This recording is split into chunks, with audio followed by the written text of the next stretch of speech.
good evening, and welcome to tonight's watch along. We're here again. Feels like, what are we on, 3 weeks on the trot? Good evening, and welcome to the channel. Those of you that know me, I'm Abs of October Red, and we have got the Cordina versus Vasquez watch along. So, how are you all? Let me know in the chat how you're doing.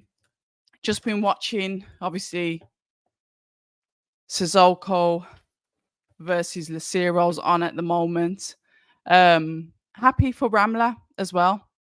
Very, very happy for Ramla to get that win. A composed Ramla. We saw a confident Guzman, very, very confident Guzman going into this, adamant that she was going to knock her out. Intimidating tactics at the press conference, weigh-in, kissing knuckles, pushing them up in her face, all of that crazy stuff. And then Ramla got the win, got into a trading match with her again, but this time was able to, I don't know, kind of like frustrate her, I guess, make her miss a lot of the shots, and won. Comfortable, frustrating, but she won. Hey, James, how you doing? Shout out to, is it Nagiba Nathoko? I know the fight started, but because we've been doing like 4.5 hours for the lives, I said, listen, we're going to do a shorter one. MC Tasty, big up to you. Yeah, it should be a good one. Should be a good one. There's a lot of talk around young Cordina at the moment, isn't there? So yeah, we'll see what happens with him. Yep, no problem. I'm not even going to try and pronounce the name because I'm terrible at pronunciations. And there's nothing that really grips me more than somebody that pronounces a name wrong. But yeah, no problem. Anytime. Yeah, definitely happy to see Ramla win as well. It just goes to show. And I thought it was longer than 5 months, to be fair. But 5 months and she jumped straight back into it. So yeah, fair play to her. How are you finding this fight? It's quite a good boxing match with these two.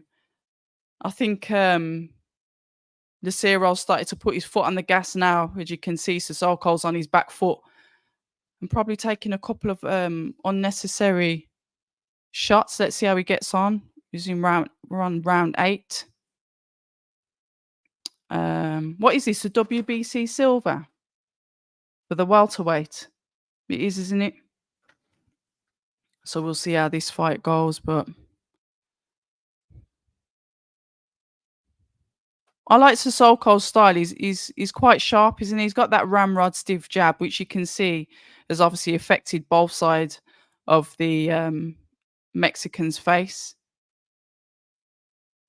But he still comes forward. Even battered and bruised as he is, the Mexican, it still comes forward. There's one move that Sissoko does that I really like and that you don't see quite often. It's when somebody's walking in, he gets them with the uppercut as they're coming in. I really like to see that in fights. But yeah, this is a good boxing match. I think Lucero, was he down early?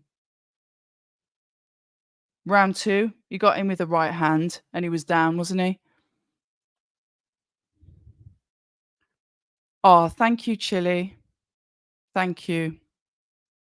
I enjoy the company. I have good company on here. I'm not expecting a busy night, but I'm going to do the live anyway. So I know that this is, compared to like last week, I know that it's not going to be a busy night, but I said I'd do it anyway. And the reason why I do these lives is because I'll be watching the boxing, talking to myself anyway. So why not go live and get some people that like boxing that are probably doing the same thing and we all just jump in on this together. Yeah, round 2. Delayed as well. It's like you got him and then he froze and then he went down. But not like he froze, like he was knocked out on his feet. It's just a weird like delay before he went down.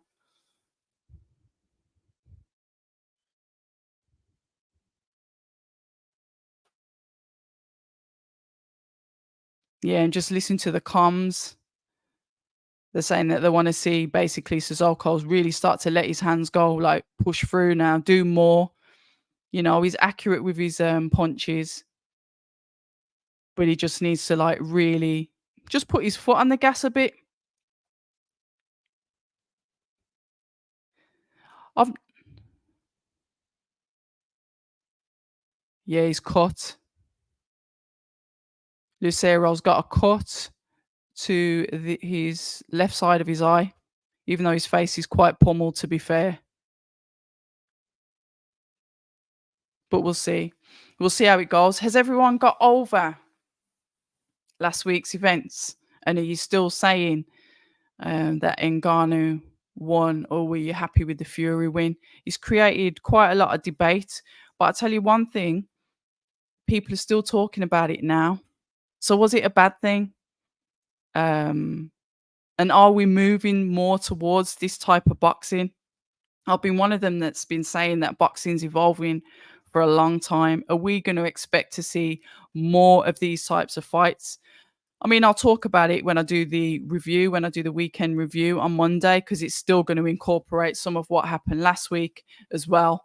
But yeah, are we changing? Is boxing truly evolving? And are we looking at different, the more crossover? I mean, I've heard prize fighter being mentioned as well.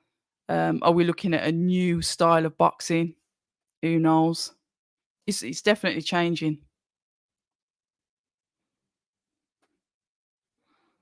So round 9 of the 12, a boxing match. Like I said, it was exciting when Lucero went down. I thought, yeah, going to be a short night here, but no, just kept on going. The thing with our Mexican, Nicaraguan, Cuban fighters, they're just as tough as hell.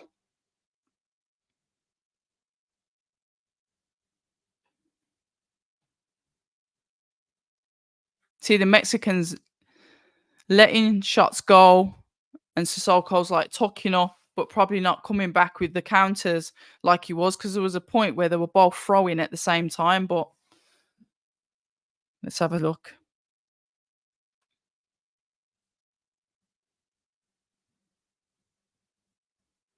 So what are we saying for the main card then? Joe Cordina versus Vasquez. What are we thinking about that? If he comes through, should he come through? What do you want him to do next? Because there's some mention now about that Foster, Shaky Foster, that he might fight him. Even though before, we talk about it's got back into that politics again, where it's about like the money fights. Everyone's talking about, is it, is a fight worth the money? Everyone's on about revenue, tightening their belts. Is it worth investing into that? We're getting so much more of that now. Boxing is getting, it's sort of like getting to be an exclusive club. And that's because of competition. Let's have a look. James, I was actually talking about it earlier today. We shouldn't get too excited. Francis Ngannou is a 1 in a million. We shouldn't. MMA guy or girl to do the same. Yeah. And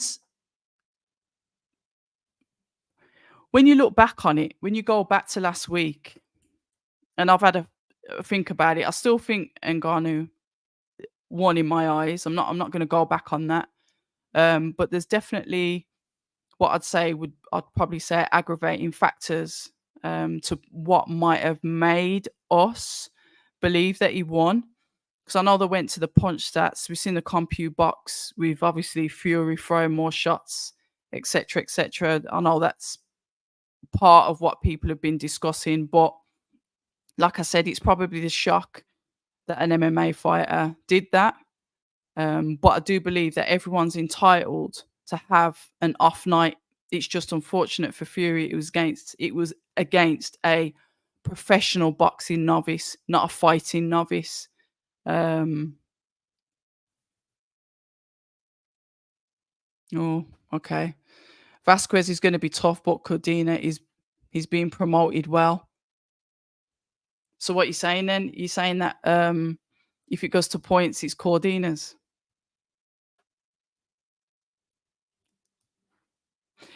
Does anybody know anything about Nashinga?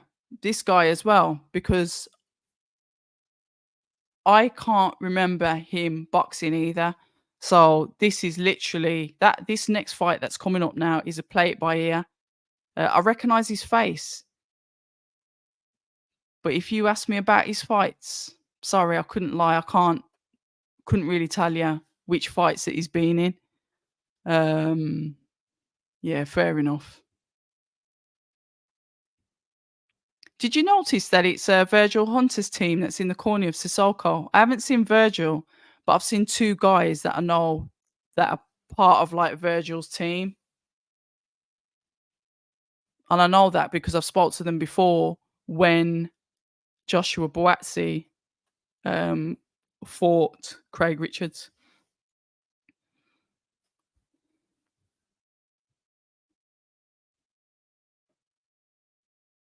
Oh, he's pushing back.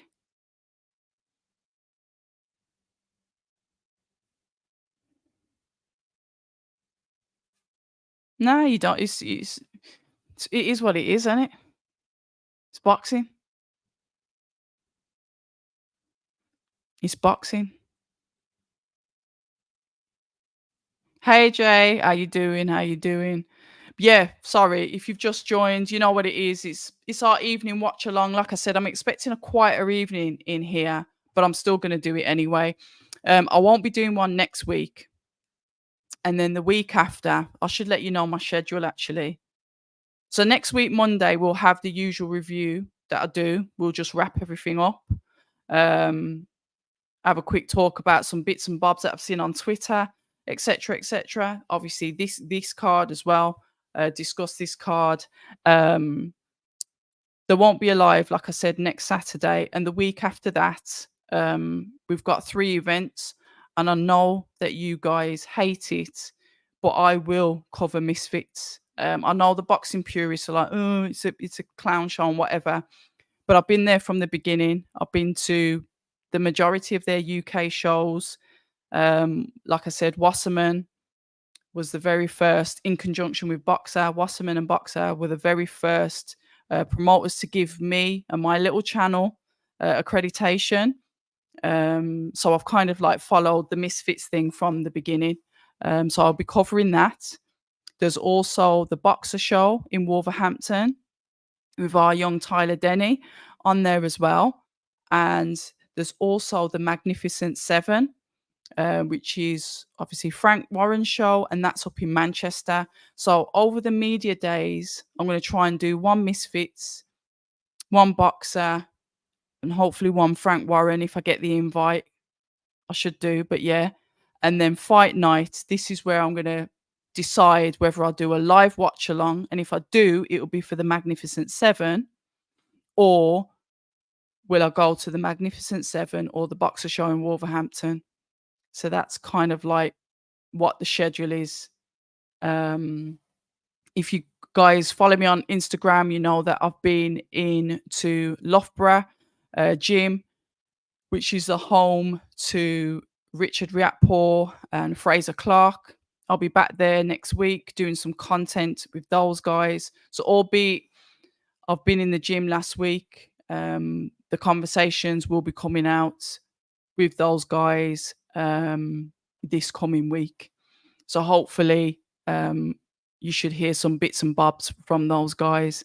It'll be good to catch up with Fraser because obviously he was over in Saudi. He was there calling out Fabio as he does. So it'd be good to catch up with him, see what he thinks.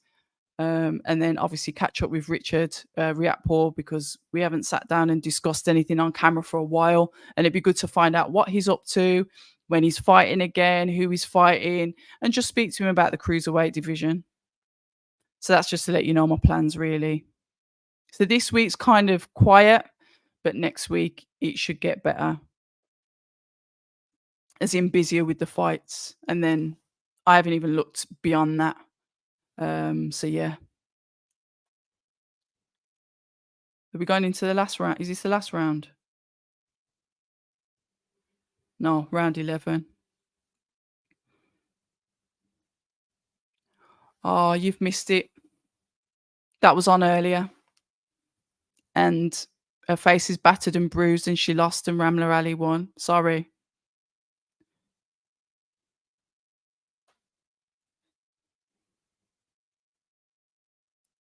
Let's have a look.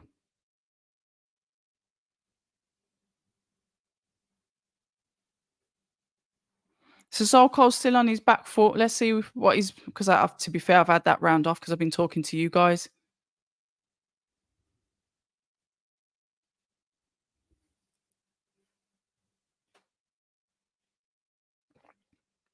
You know what we didn't really talk about last week, but I'm going to do it on the review anyway.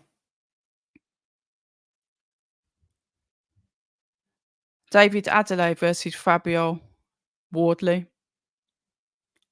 How the fight went. What you guys thought of the fight. We've seen more like Twitter activity from David Adeleye since the loss. He's kind of like saying, yeah, fair enough, you know, put his hands up on whatever. And then Fabio's been up to his trolling antics with saying, what did he say? 1 down, 2 to go. Where he refers to both Fraser Clark and Solomon Dakers. Good evening, Jay Lanks. How you doing? Good evening. We've got a quiet evening in tonight. Quiet evening. But we don't care.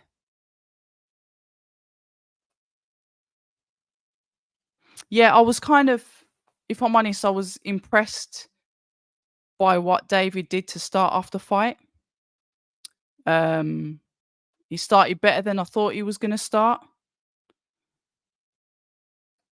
But you see something in Fabio, and Fabio sort of like takes it easy for the first few rounds. He's prepared to suss you out. He's prepared to take some shots, maybe to test your power, to see if he can take that power.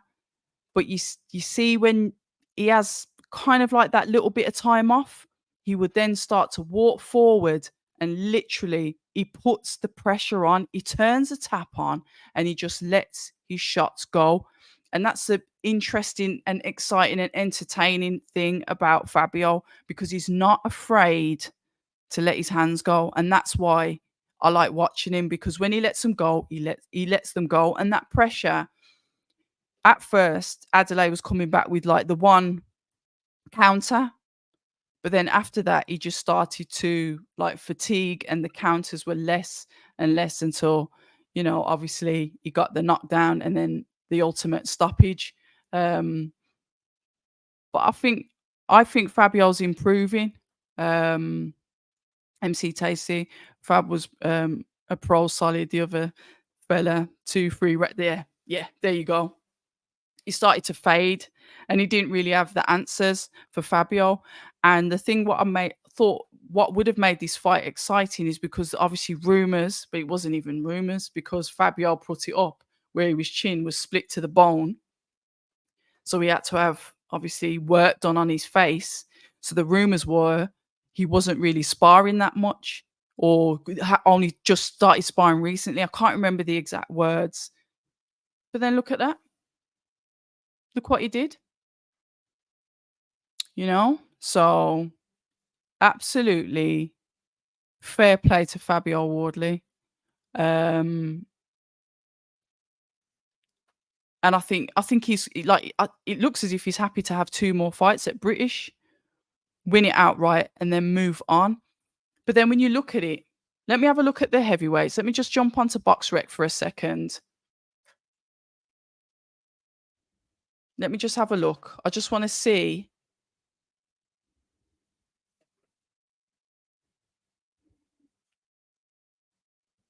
Let me just have a look at the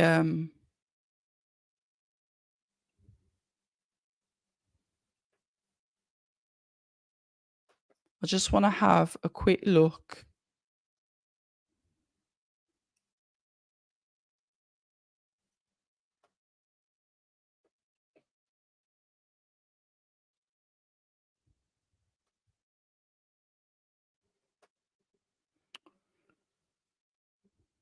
Do you see when BoxRec does this? I'm trying to look at the ratings and I can't remember my login details. I was just going to have a look to see who Um, who's like the top? Who's in the top 10 of the heavyweights? Because what does Fabio do next? Fair enough. I know there's the potential with Fraser, the potential with Solomon, but then what does he do after that? Because I've suggested that he goes in with Parker, but I don't know where he's ranked, and is that too much of a big jump? I mean, is Jack Massey still at heavyweight? Is Jack Massey a fight that he could have?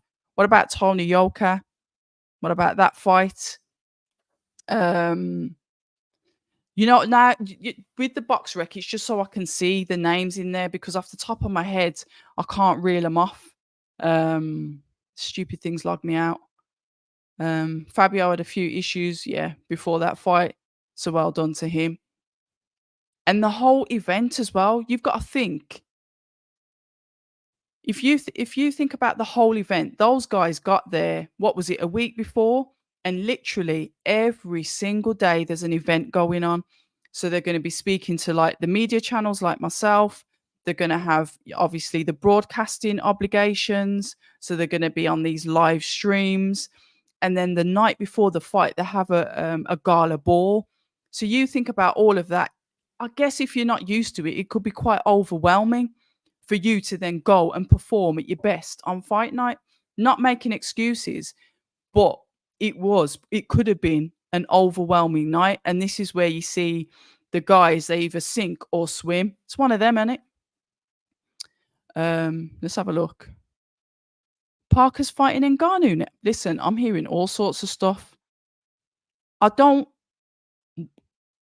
Ngannou had a really, really good night, but he's had one, whatever fight you want to call it, exhibition. It's not an exhibition, whatever. Well, it was sanctioned by the BBFC, so then it's a professional boxing fight, isn't it? So like everyone's saying, oh yeah, you can knock out this, you can do that. Heavyweights are heavyweights. But let's see. I think his name's in the hat for it. Everything. I mean, I'm sure I was laughing on the live review, like saying that Eddie's straight on the phone, like to get him to sign with him or whatever. And then obviously we saw in the conversations that Eddie's had with the media outlets that, yeah, I've contacted Turki Al Sheikh. I've contacted, this, that, and the other. I think it's a really good fight, blah, blah, blah. So, everyone's going to be on Ngannou. And that's the thing. Sometimes we get caught up so quickly. We need like a couple of weeks to calm down and look at it for what it is. So we'll see. Parker fighting Ngannou.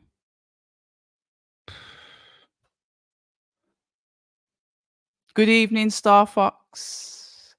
Good evening. You know what? I've been really naughty and I've gone to TGI Fridays. So I have had my stomach filled to the brim with food. I look like I'm 8 months pregnant at the moment. I'm full with all sorts of food. And you know what I've got cooking as well? Slow cooker.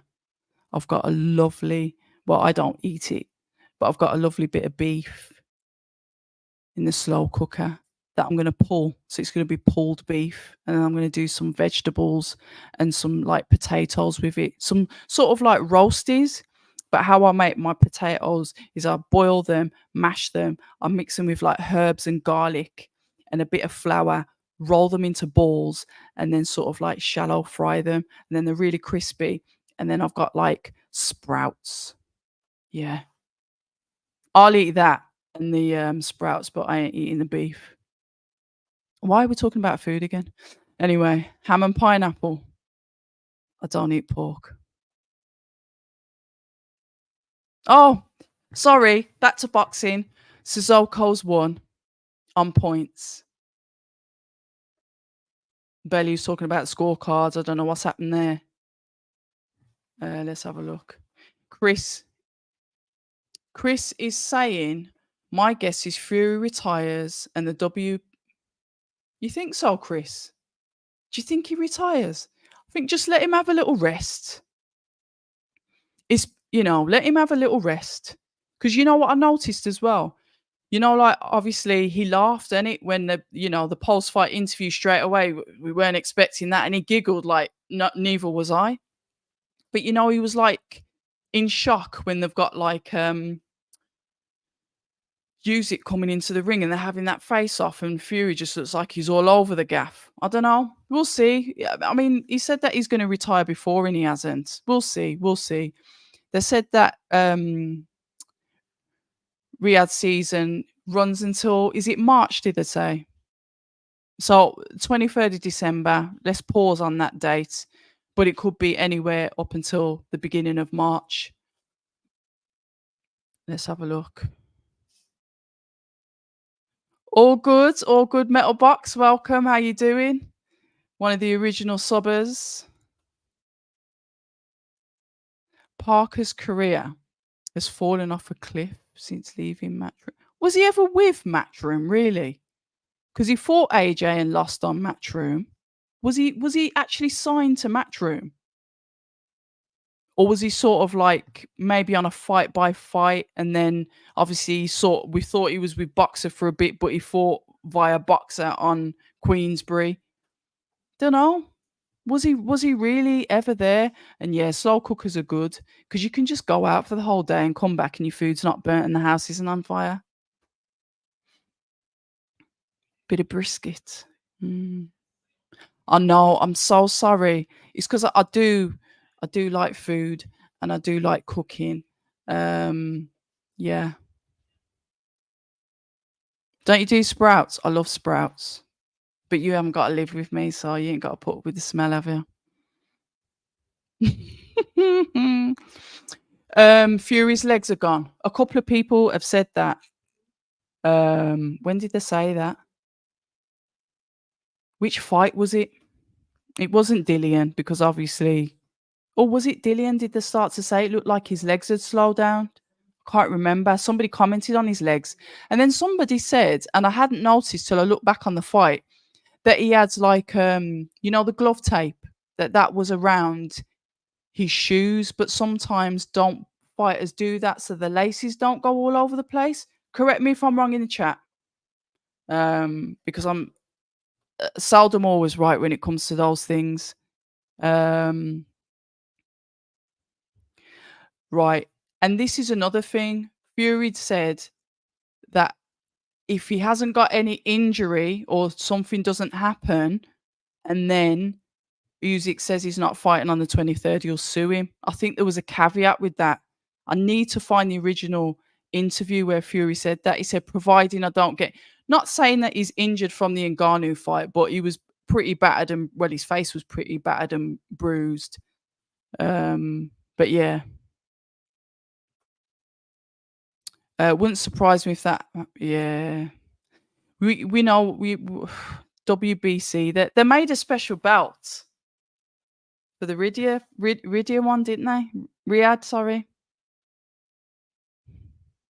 They make special belts all the time. Let's have a look. Since fighting Wilder, Fury has lost his mobility because his trainer made him into a come forward fighter. Where did I hear that? Somebody's mentioned that before, Chris. Was it Carl Froch?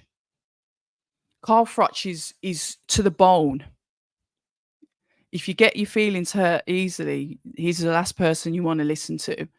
But he's straight to the point. And I think Froch on Fighting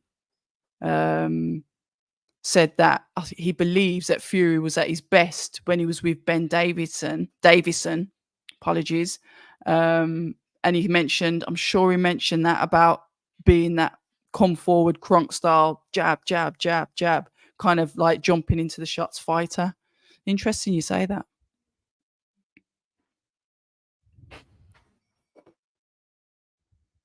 Fury got a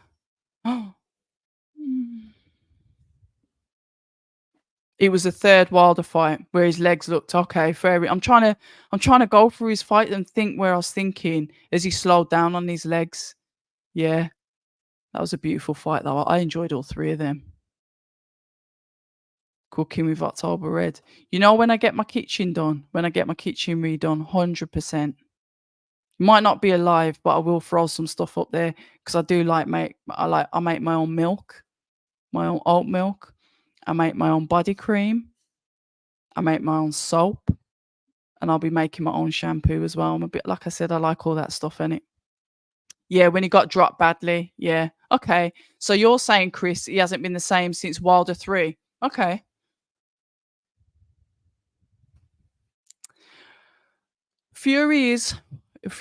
Tyson Fury is what he says he is. If that was any other fighter, he would have been straight on IG Live and ripping them to pieces, saying I could have beat him after 15 pints, both my hands tied behind my back, etc., etc.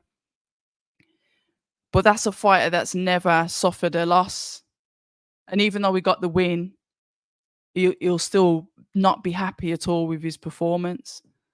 So the shoes are on the other foot now, and I think Eddie Hearn said it. Eddie Hearn was like, "Well, he always wants to go at everybody else, so yeah, we're going to give him a bit back. He's got to learn how to take it."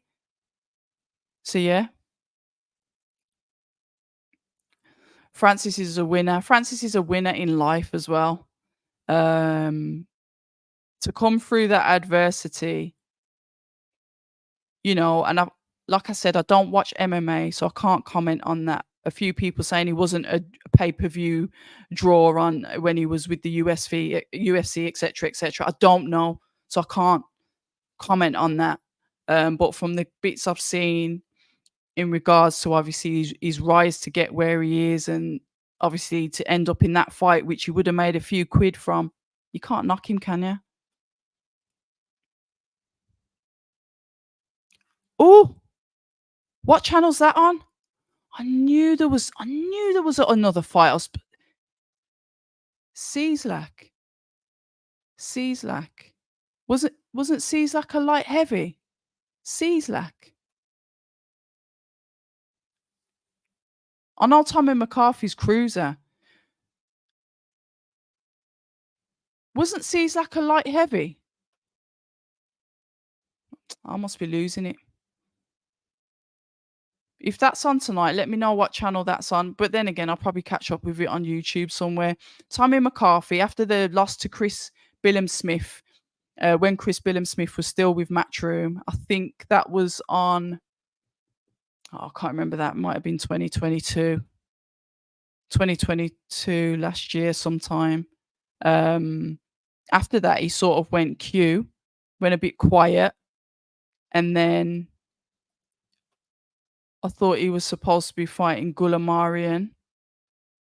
And then that went quiet. Some court case or whatever. And now he's fighting Cieslak. I thought Cieslak was a light heavy. I'm not putting that up, MC Tasty, because Frotch is cool. He says what he says, innit? Raymond, good evening. I ain't seen you for a minute. Where have you been, Raymond? You reckon he's been overrated? You know what? Oh, there was a guy that's been on the live a couple of times. If you're listening, hello. I can't remember his username because it's long, and he was going on about it from the very first live I did, saying that he doesn't, believe in the hype around Fury. He thinks he's overrated, etc., etc. But I think his name's got something like Sim in it. Sim, I can't remember. And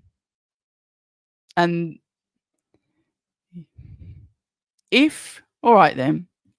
So if he fights Usyk and comes through that, because I still think he'll beat Usyk. What are we going to say then? Because then the only one that he hasn't fought is Anthony Joshua. But we'll see.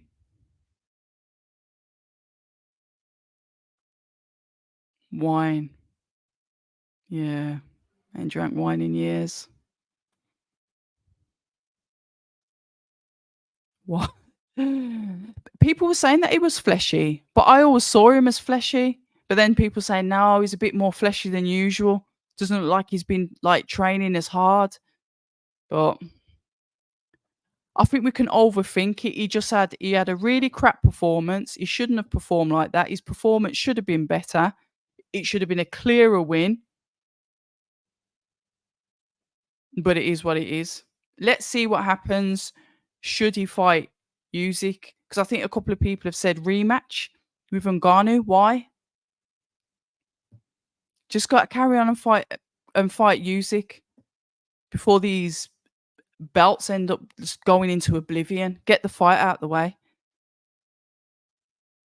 The WBC made Klitschko champion in recess, so I see Fury going the same way. He's struggling to shift weight, and he's got a lot of money to comfort himself. The legacy of Fury is pretty poor. Wow. Chris straight in for the jugular. What are you thinking about that, guys? Yeah, I will, because I do like watching hot boxing. But you know what, Chris, I'll put my hands up. Since I've been doing a lot of, and especially now that I'm doing these lives and doing the reviews and stuff, my YouTube intake is just getting smaller and smaller, because there was certain like go-to channels, but now I'm sort of like focused on what I'm doing so much. I'm only kind of like catching up with that.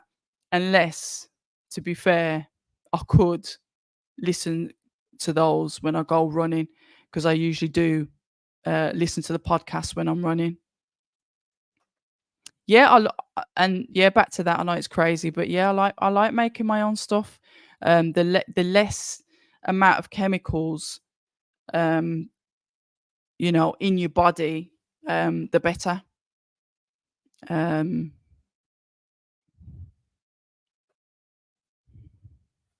I'm a bit of a hippie like that. He's a cruiser, had a fight. Right, so C's okay. So who am I thinking of?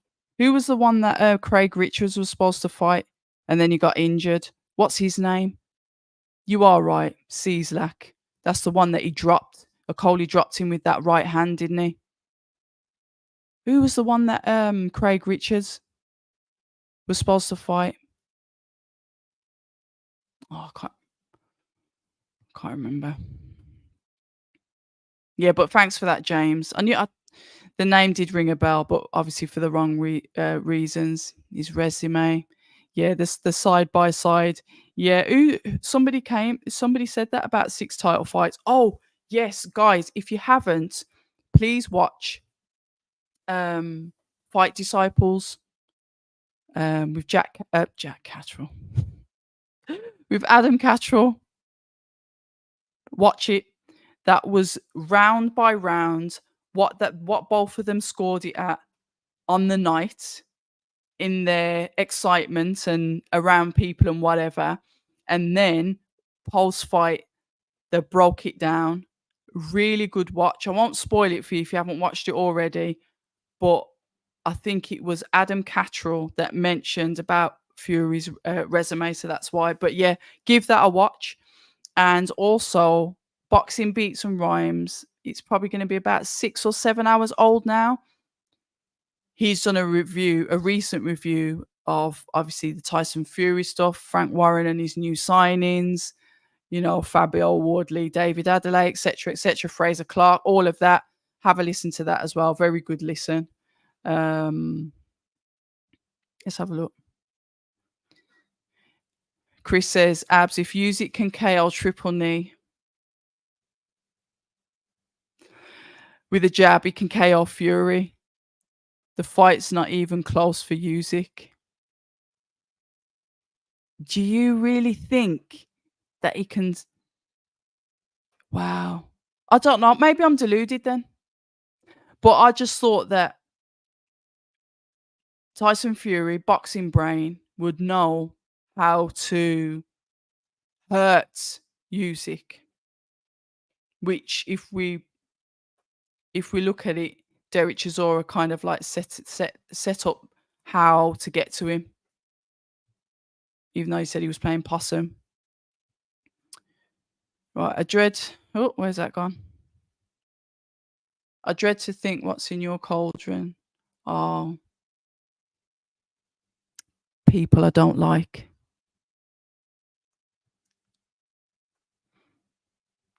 Nah, not Masternack. Craig Richards was supposed to fight, but then Craig Richards ends up breaking his hand. He's a light heavyweight, and I thought it was Cieslak, but maybe the name just sounds Bolotniks. It's not. It doesn't even sound the same. Thank you, James. Bolotniks. How does Bolotniks sound like Cieslak? I know B is next to C. Yeah, Bolotniks. That's the name that I got it mixed up with. Saz. A long way to combat. A long way to combat mentally for him. Like, as in getting over it to move forward. But I don't think he needs to rematch. What's he having a rematch for? I don't think he just fight Usyk. That's a fight. You remember me sat here saying, like, writing the fight off to that to do a public apology to Ngannou on Twitter and on my review, saying I'm so sorry. I was an idiot because I never gave you a chance. Yeah. But I sat here and said, all I want to hear is December the 23rd for the fight between Fury and Usyk, Usyk Fury. That's all I want to hear. That's all I want to hear. And then obviously now that's gone wayside, but a possible date we're hearing is probably February. I just want that fight to happen. If he wants to fight Ngannou and Johnny Bones and all the rest of them after that, that's up to him. Let's just do a bit of professional heavyweight boxing and see if we can get this belt situation. Who is the heavyweight champion with all of the belts? Yeah, that's a mad comment, that is, isn't it? I know what you're saying, business wise, yeah. But did you see the figures that were put out? Something about, was it 77,000 pay per views or whatever it was?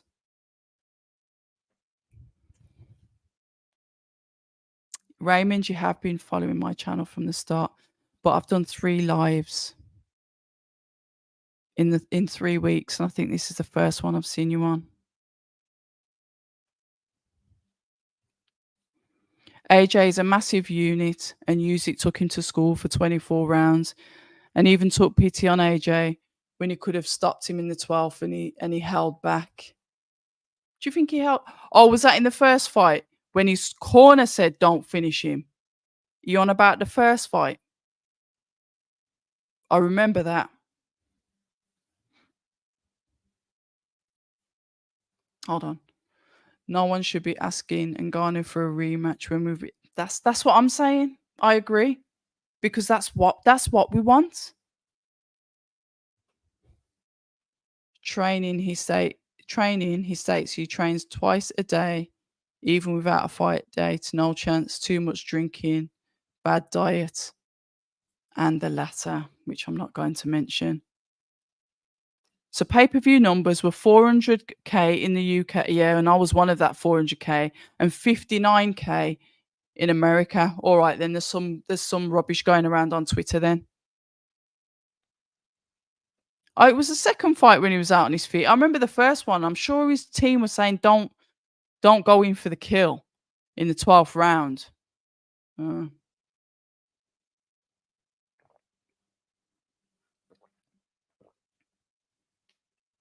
Right. Do we know anything about this Nashinga?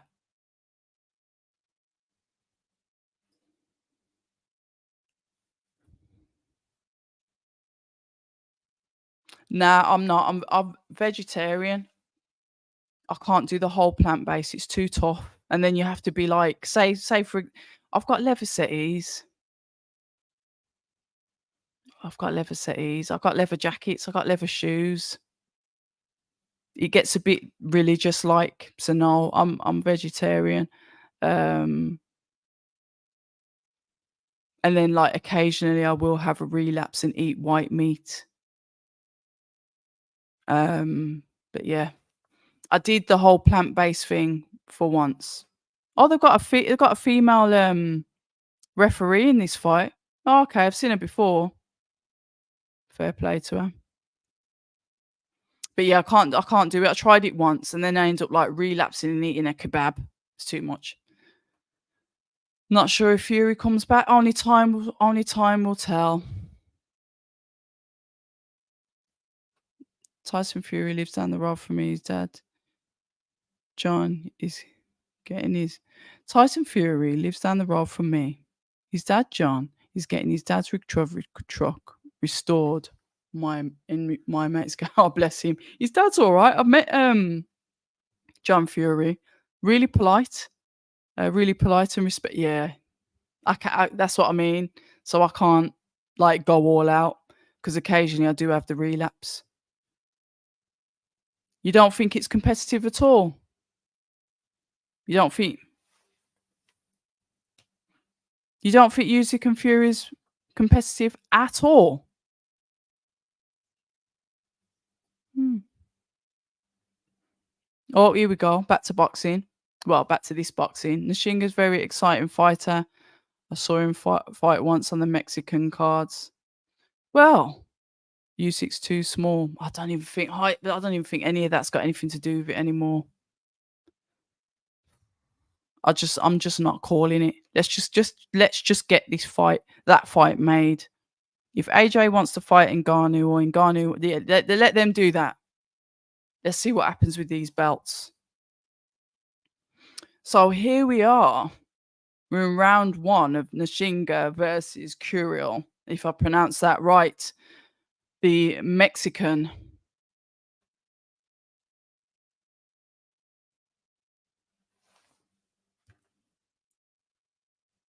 Come forward, Mexicans, aggressive fighters as they are.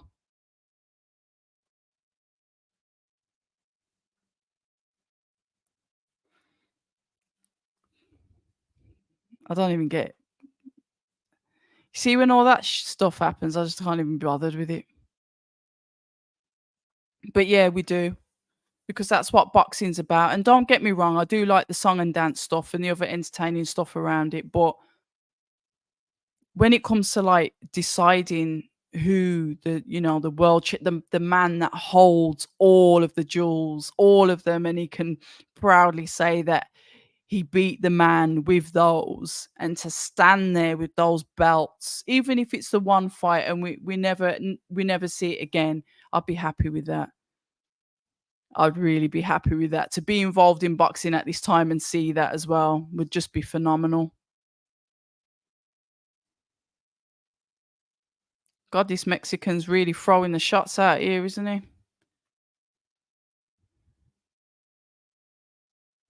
Japanese. Hello, Golden Mike. Golden Mike.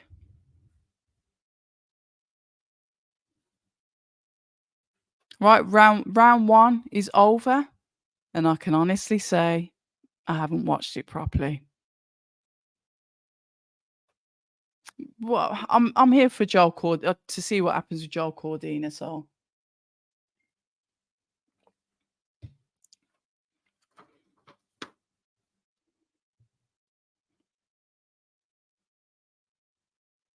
yeah. Fabio Wardley did well. Really did well. And you know what? Another thing that I like about Fabio is he's not signed to a promoter, but he's primarily boxed on Matchroom. He's built his career on the Matchroom promotional platform there and the DAZN broadcasting platform. Then, purse bid thing happens about the title, the British title, and we know what happened initially. We don't need to go over that. But then he ends up fighting on Frank Warren's platform for David Adeley's belts, and obviously all the belts are on the line and his. He wins. He comes out still as a free agent, and now everybody wants a piece of him, and he's not obliged to fight anywhere, so he can actually go where he wants and earn some money and earn a lot of money. So I like that. I like that free agent thing. It works for some of the fighters, but Fabio's got the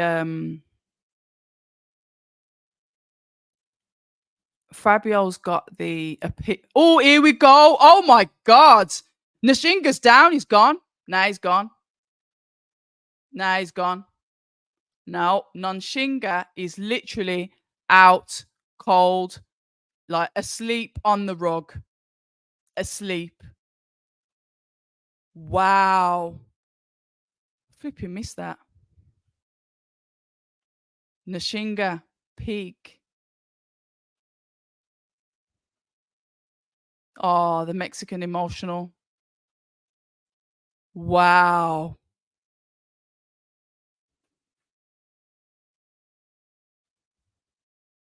Yo, watch this, watch this. On the back foot, Nonshinga on the back foot. Right hand, just over that.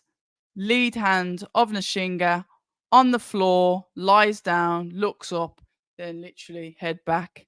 Sleepies. Bang. Smoked. I'll tell you what. Fair play. Fair play. Look at that. Look, look. He's on the replay. Ooh.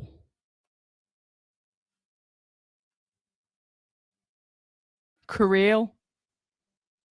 Ooh, beautiful, beautiful work. Wardley left Matchroom due to, but he was always a free agent. He wasn't signed to them, was he? Eddie said that himself. Fabio's a free agent, but he chose to fight on the Matchroom platform. But then when his fight went to alleged purse bids, and then the purse bids were paused, they obviously did a pre-purse bid or liaison where they came to an agreement that he'd fight on Frank Warren's platform. Free agent, the power's in your hand. Chris Swan, hello Chris Swan. Got Chris and Chris Swan. Are you trolling me? You're trolling me. He's trolling. The thing is, Wardley's prepared to take a shot. That's what I mean. He's really slow at the beginning. It's like I said, it's like he's trying to see if he can absorb your power. Almost like after the first couple of rounds, he goes back in the corner and say, "Well, how them shots feel? Can you take that?" Yeah, all right then. Well, you know what to do now. I could be wrong, but that's what he seems to do. And he is tough. He is tough.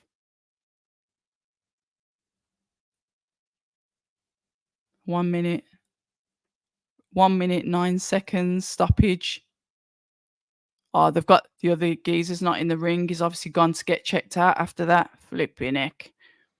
Yep, you're spot on there. Curiel. Yeah, the other geezers must have gone to the hospital. Ramla got revenge. She did indeed. Oh, no, there he is. There he is. He's still in the ring. Bless him. It wouldn't be a fight card if we didn't have an upset. Ramla got the revenge. Outboxed her opponent.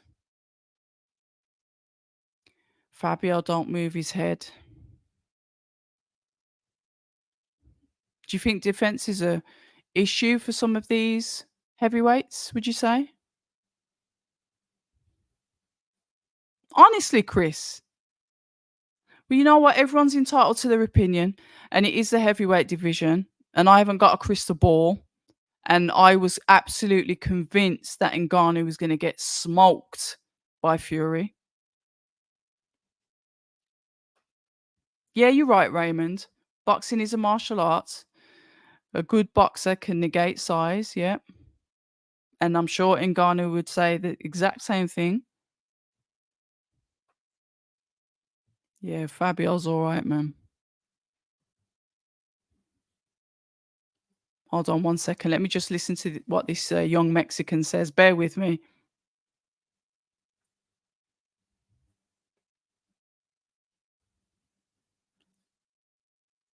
I love that that translator. He's awesome in real life. So friendly, so professional. I don't even know what his name is, but he's lovely. Shout out to the translator. IBF World Light Flyweight Champion.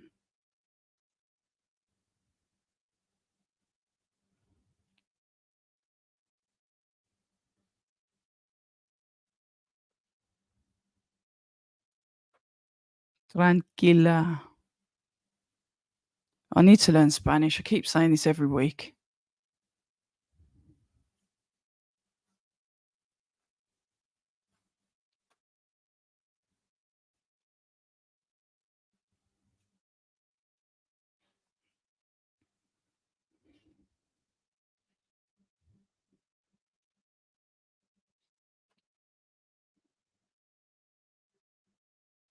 Oh, bless him.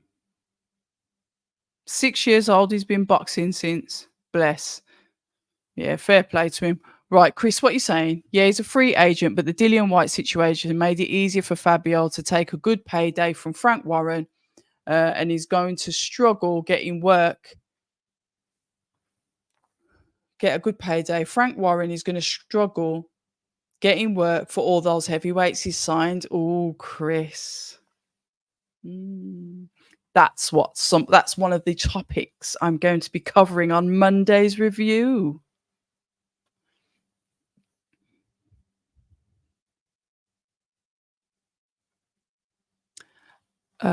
Which fights? We've had 4 so far. Do you mean the Cordina fight?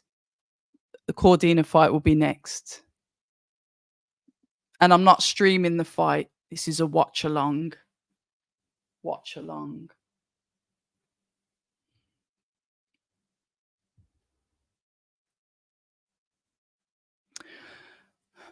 Zhilei Zhang is the best heavyweight right now. Let me come back to that one. I need to think about that one second. Yeah, Jam. Ramla Ali won on points. She won on points. She frustrated. She didn't really let Guzman get into a rhythm. Sorry if it's a spoiler, but somebody's asked me the question, so I answered it. She didn't let Guzman get into a rhythm at all.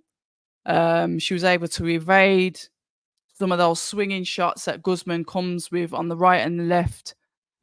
She was able to clinch, probably pull her head down a little bit, some tactics, but stayed in the pocket a bit and boxed toe to toe. It wasn't the most attractive fight, but she won. She got the win. And if you have a look at Guzman's face, that tells the tales of how many times Ramla really stuck it on her this time. So yeah, Ramla won, and congratulations to her.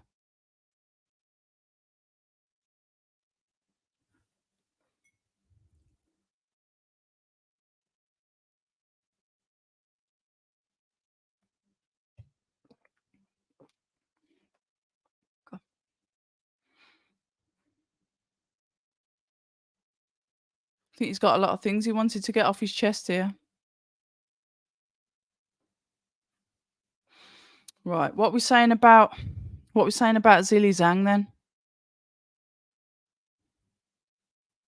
Zhilei Zhang's the best heavyweight right now.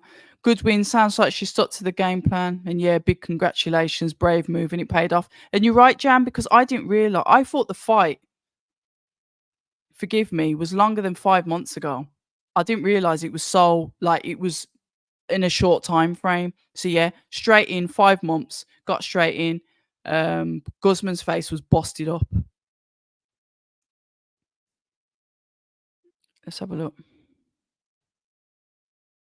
He's injured. What injury? What injuries he got? But when you look at the scope of heavyweights,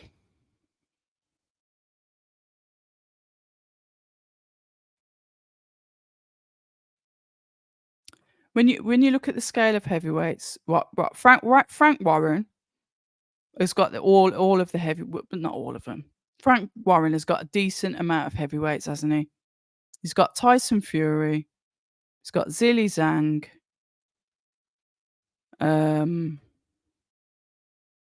Joe Joyce. Daniel Dubois. I don't know what Parker's doing. He's got Moses Ituma and Solomon Dakers.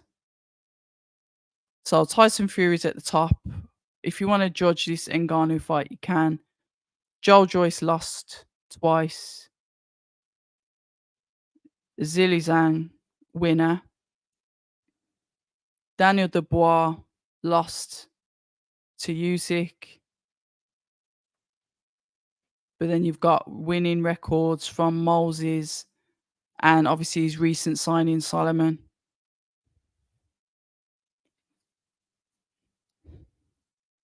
Zhilei Zhang. I'm just trying to think. So Frank said he was injured. Okay. Warren said he was injured, but he didn't say what it was. Okay, fair enough. More feared. Yeah. He's awkward, isn't he? I was at the event, the media event for Joel Joyce and Zhilei Zhang, or Zhang Joyce 2. Let me get it in the right order. And Zhang is huge, absolutely massive. Nearly give myself whiplash trying to look up to him. Yeah, Itoma.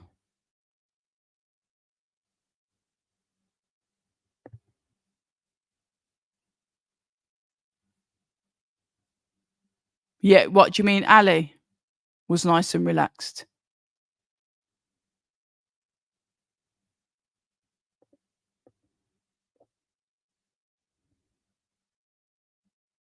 Hold on a minute. Can you do a punch by punch commentary for the Cordina fight? Yeah, I'll do that. I'll do that. Sometimes I just get involved with the chat in it.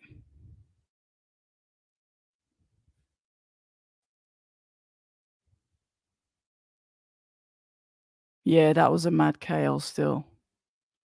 Yeah, I can't eat that. I can't eat that. I tried it and then I vomited. Mm-mm.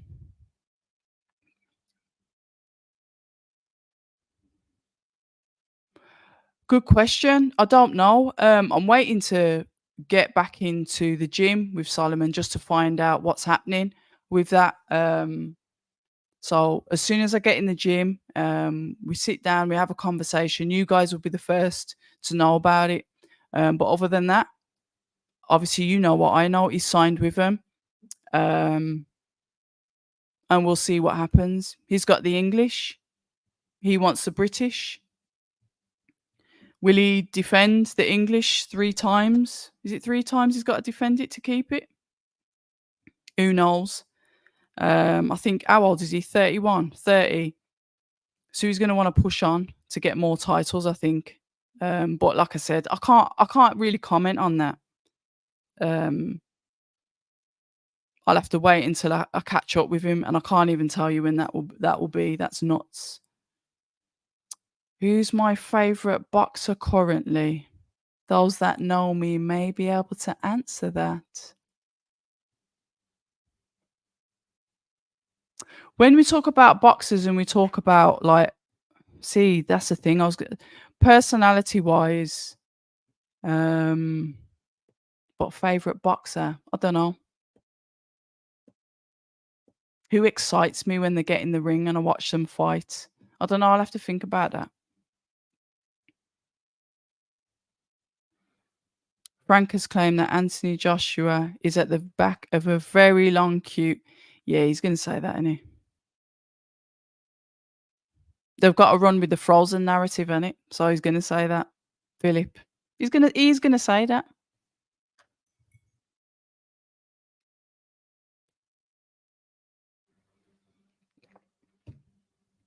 What is the state with one of the belts with the mandatory? Hold on. Philip Hergovich. And who else was it? I'm trying to think who Philip Hergovich, because I think there was some rumor that Anthony Joshua was going to go for a mandatory position, but then it got pushed back and it was kind of like, wait your turn. And that's what I need to get into BoxRec, but I'm not logging in.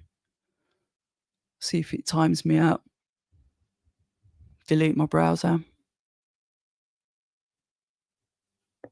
I'll tell you what, I do like what's happened with this though. It's made Frank reduce in age. Frank Warren is probably about 20 years younger than he actually is at the moment. Yeah, yeah, and I think Eddie wanted to sign Tyson Fury. It happens, doesn't it? The only thing that's bruised is Tyson's ego. Yeah, we'll see what he says, innit? Just he said let him enjoy his Christmas, do what he's doing, and then let his promoters and whatnot sort out what's gonna happen for next year. I hope he doesn't retire. Um, because say what you want, is his up and down character is it adds to the sport.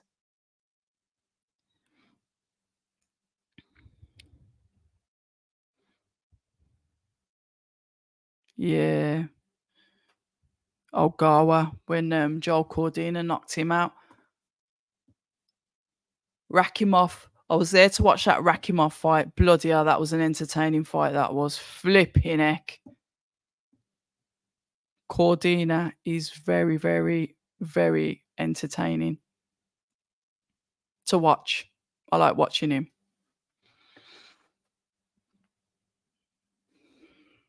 Yeah, and this is a good debate that a lot of people have. And it's why you'll get the hardcore diehards like Fury fans coming for your neck because they don't see that Anthony Joshua is top 5, maybe top 3, is above Fury in my eyes due to his quality of opposition. That is a debate that is literally it's just you're either one side or you're the other. There doesn't seem to be any kind of like logic put through there as a general consensus, you know? Yeah, but I like that though because I'm a little bit on that side myself. So takes one to know one, I guess. You know what's a miracle? That this live has been going for an hour. Yeah. And like I said, it's a quieter evening tonight, and we like that. We're having a quiet. Shall I change the light settings? Hold on. Let's have a look. Should we dim it?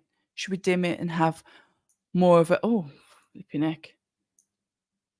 Dim the light settings, you know. Should I light a candle? Since we're doing it like they're doing it in Monaco. Look at me, I'm dressed up as well. I've got my black shirt on and my white tie. I've gone with the nude lips with the dark surround. I've kept the makeup. I ain't got any makeup on. I've got lipstick on and that's it. But yeah. And we've only got one more fight left. Miracle. Nah, DAZN, don't do this.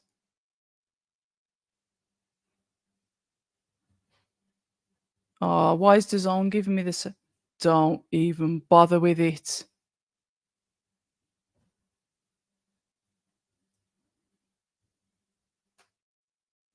Oh, nude. DAZN is giving me the circle of death, everybody. Ugh.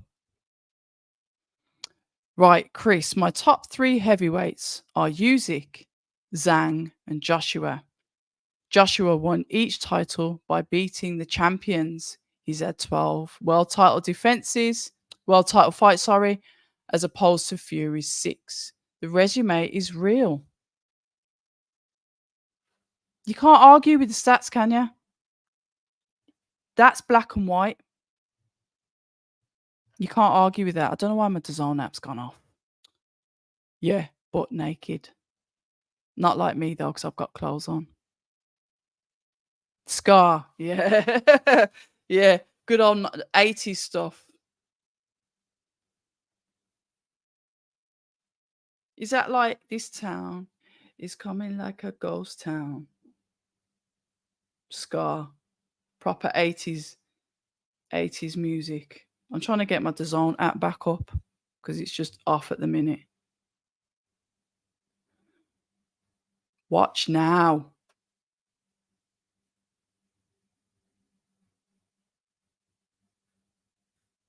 Flipping heck, what's that about? What, I was gonna miss the flipping main event then?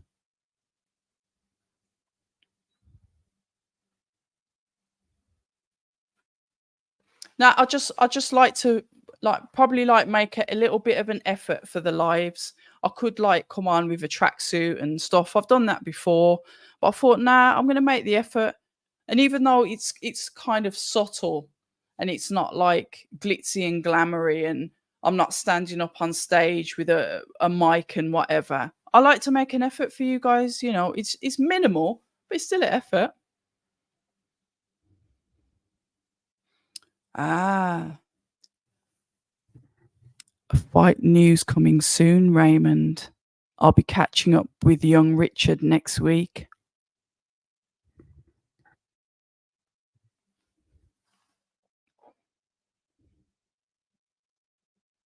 On a scooter. What, you mean like the mobility scooters? Yeah, you might see me on one of them. The specials. You know what I like though? I like goth. I like the goth look. So I'd be like a black goth. I like that. I like goth. I've always liked that. I like the way that the dress, the dark makeup, the black lipstick, all of that, you know, darks. I like that.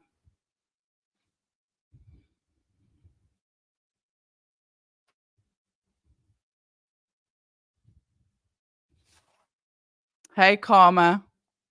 How you doing? Look at the beautiful Karma Serene.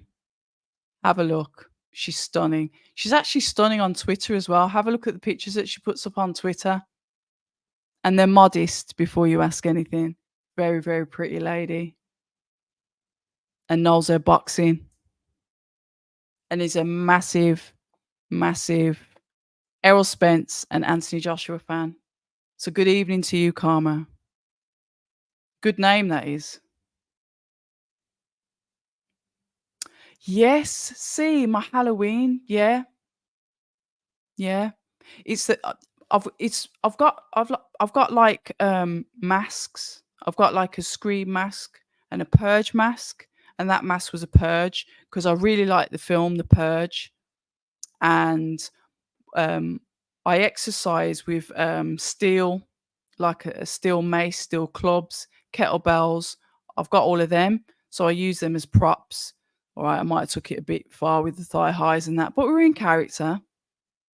If you're going to be a purge killer and you're a female, why not put the thigh highs and the mini dress on and the black leather gloves and the leather bomber jacket? Even though it's not real leather, that was faux. That was my vegan jacket. Yeah, I like all that stuff. Halloween. And you know how I had someone say you need to set up at OnlyFans. I will not be setting up at OnlyFans. Only grandmas, because I'm old enough to be a grandma. There won't be any OnlyFans. Ah, no problem. Oh, thank you so much. 1999. My poor effort at American accent. Thank you very much. That'll go towards one of my train tickets when I'm traveling to the events, or put some fuel in the car. So thank you. I appreciate that. Let's have a look. I think the Saudis will be looking for the exit door after the top. No, somebody put some other numbers in there, Malcolm. If you go up the chat, there's other numbers in there. And I'm not one of these that's obsessed with looking at how much you made. It's not my business. As in, I'm not getting any revenue off that. So I don't look at that and say, ha ha, you only got that. I'm not into that. Whatever. I paid for it on one of them. 400k UK buys. It's up in the chat. So depends what mood you get me.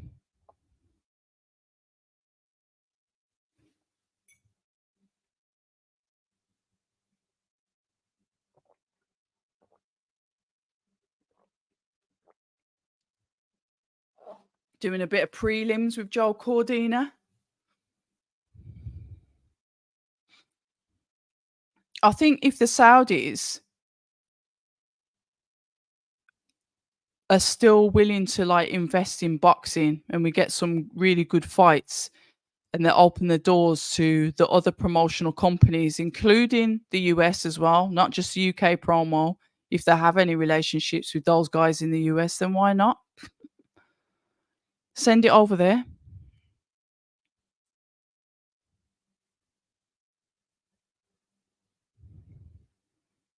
Saudi spent 150 mil of the Ngannou Fury fight and brought in less than 20 mil. I wonder if they'll think well, yeah, I was about to say we've got to see how it plays out, Chris.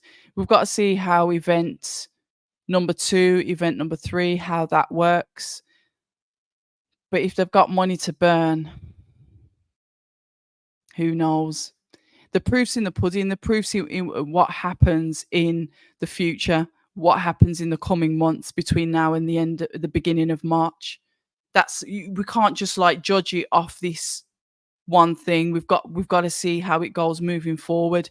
Did they pull enough eyes on it to have that public investment to look at, okay, we've spent a lot of money here. We've made a loss, but we can afford to make that loss because now we know what we're going to do moving forward.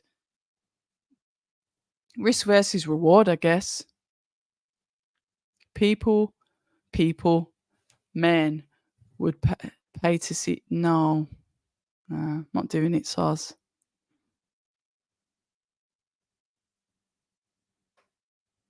It's on Twitter right now for free. In other words, you might as well pay. Nah. That's Halloween. That's a one-off. That's a Halloween. The money they put up was for the Saudi festival. So that is the Riyadh season, yeah? The actual Riyadh season itself. So there's other stuff going on out there. Oh, no. Oh, thank you for the update, James. So Tommy McCarthy. Let me write my notes down. Hold on. So Tommy McCarthy. What rounds was it?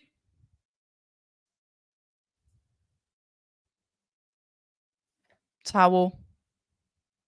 Thrown in. That's a shame. I like Tommy. Nice kid.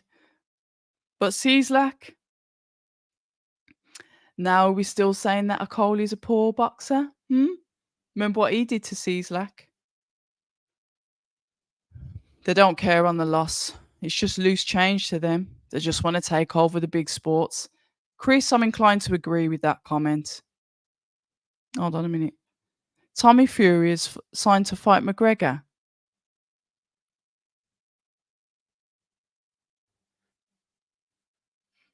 Okay. Yeah, Riyadh season. Yeah, okay. Well, anyway. Both of the men are in the ring.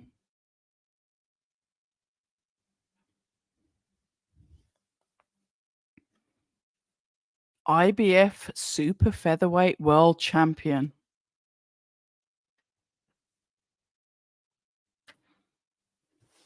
Yeah, I spoke to Gareth A. Davis the other day, and he was just like talking about obviously the event out there itself, and just basically just giving me a walkthrough what it was like over there, and meeting all of those, all of those stars in boxing, those people that have been around boxing, the legendary greats, all of everybody, practically everybody was there. So it was good to listen to like his point of view. And Andy Clark as well. That video's up on my channel. We have a really good chat about it and he walks me through that. Andy Clark is one of these, is a really good analyst. He's not biased and he's just so calm, and you could just listen to him because he knows his stuff. He's got so much knowledge on boxing, like, over the last 20 plus years of him working in boxing. Really nice guy as well. So yeah, good conversation. If you want to have a listen, that's on the channel there. I've got to plug my own channel. Can't just talk about lives all the time. I've got videos on there. Also, watch Masternak's conversation. because he really is coming to take that belt off Chris Billam-Smith. I do think that's a tough fight as well. So yeah.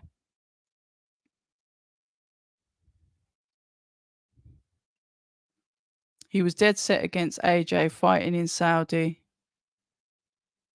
Who was dead set against AJ fighting in Saudi? How many times has he fought over there?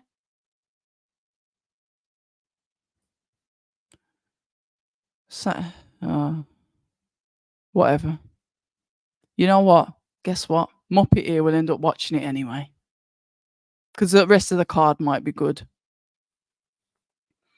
Right then, we are going to back the Welsh Wizard. Have we got any Welsh people in the chat?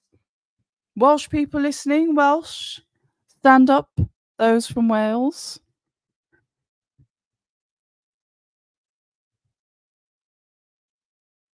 Yeah, I like Gareth. And yeah, he's a Fury fan. He's a fan of Fury. That's him, innit? Let him do his thing. It takes all sorts, and if we all agreed on everything and we all thought the same, it would be boring. So yeah.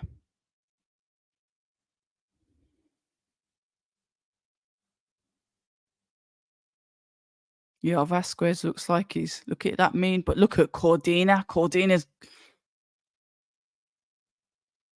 Cordina is focused.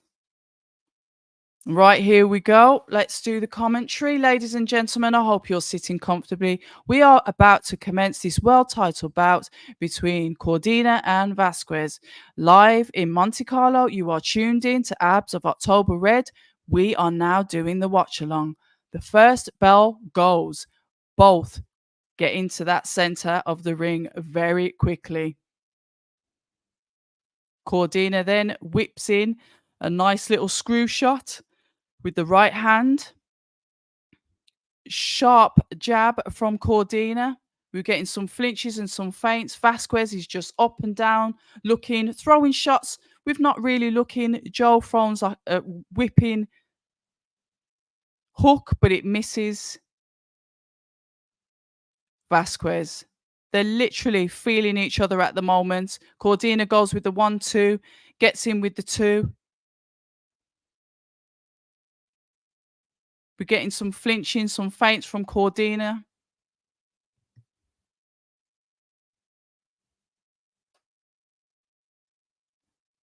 We all are to a certain point. I like Cordina's nice, stiff jab. Nice, hard, stiff, ramrodding jab. That's what you do the most damage with.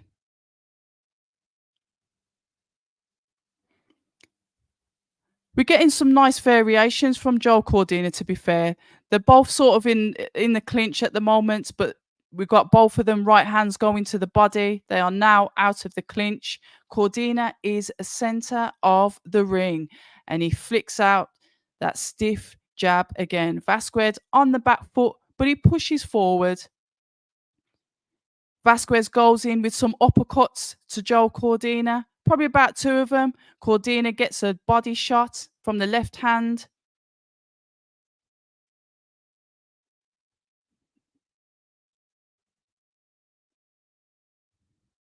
Reset. Might have been a little cheeky little quick head clash there in the nose, but let me have a look and make sure his nose ain't bleeding.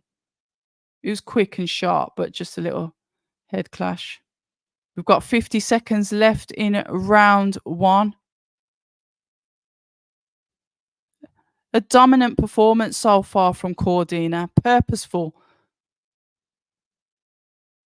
Purposeful with every shot that he's throwing. Not really into missing anything. If I'm going to throw something, I'm going to throw it and I'm going to catch her. There's a few times when he hesitates to maybe, yeah, I'm going to throw that, but he pauses, he stops.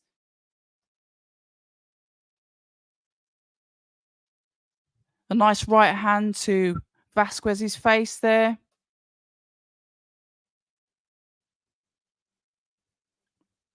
Both in the clinch again. Ref calls a break. We've got 10 seconds left in round 1. Back together. Vasquez, lovely left to the body and then an uppercut off the back of that. Cordina just throws a combination there. and it misses. The left hand misses with the hook. So there we are. Round 1 is over. Let's have a quick look. Let's have a look. Right, Gareth A. Davies, low public school, but I know. But yeah, but he does what he does. I'm not going to slag him off because I don't do that. If I think you're all right, I ain't going to slag you off. I won't do it. I won't do it behind your back, and I'm not going to do it to your face. That's just it. I don't care if I won't care if everyone hates him. I think he's cool. Snooker commentary. Does that feel like you're bored? Is snooker commentary boring? Are you calling me boring?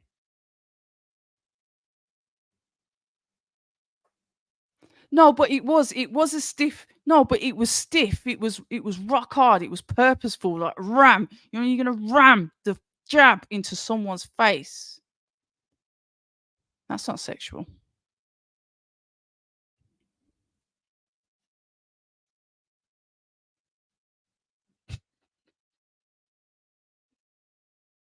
How am I 20 seconds behind? I'm literally on the DAZN app. I'm not doing any dodgy stream. How the shit? Hold on, let me refresh the app. Let me refresh the app because if you're saying I'm 20 seconds behind, wait there.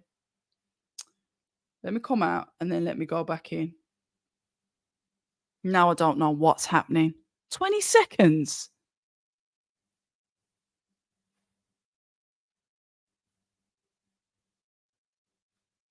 Right. 2 minutes 13 left. I've got. And I'm on the DAZN app. Obviously, I can't flipping show you because I'll get flipping copywritten. No, I'm not violent. I just think it's just, you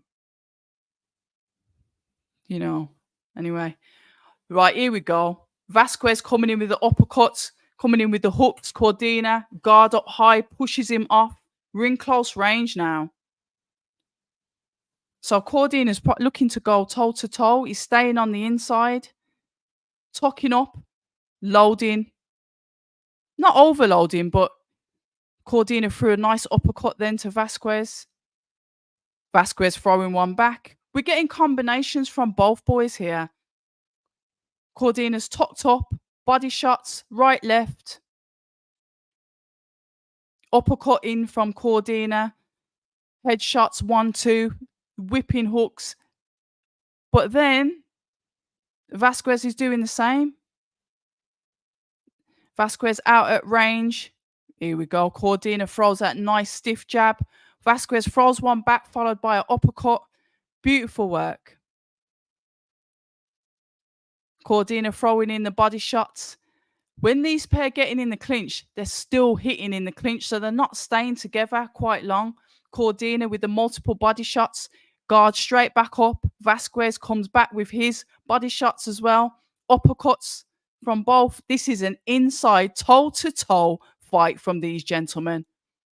They're both showing some good work right here.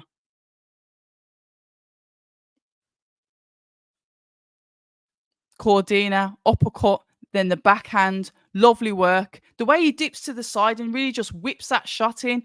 But Vasquez doing the same. We've got toe-to-toe action from these boys. Vasquez is coming back just as hard.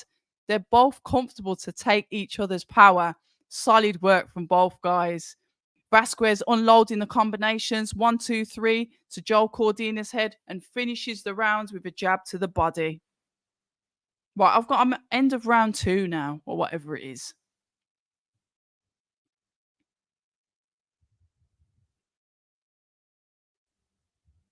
Yeah, that was a good round. Time is now 1:50.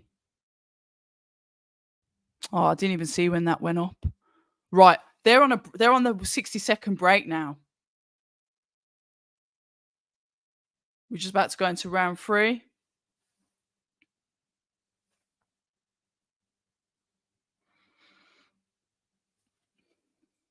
Yeah, I do like when the trade.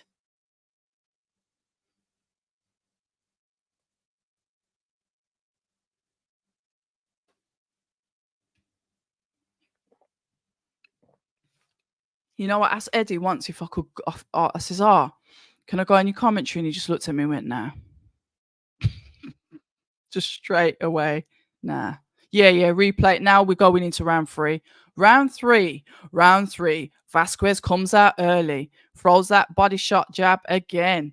Cordina responds.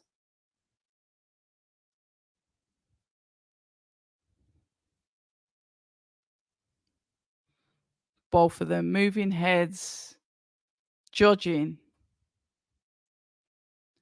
Cordina flicks out the jab.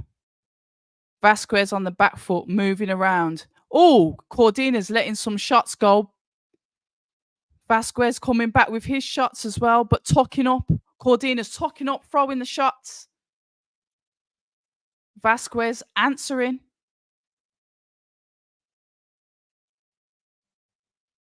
Lovely shot. Joe Cordina caught Vasquez with a lovely shot coming in, but Vasquez stays composed. He's got that. And he's moving side to side. He's confident. On the back foot, moving left to right. He's not staying going in one direction.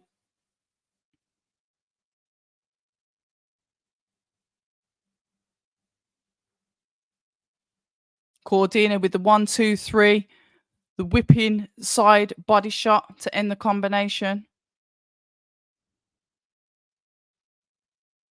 1, 2 from Cordina.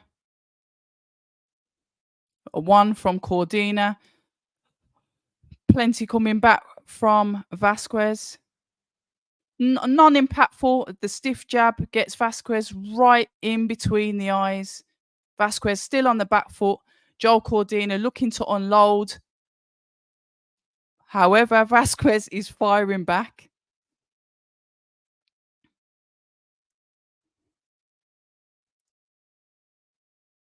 He's so composed.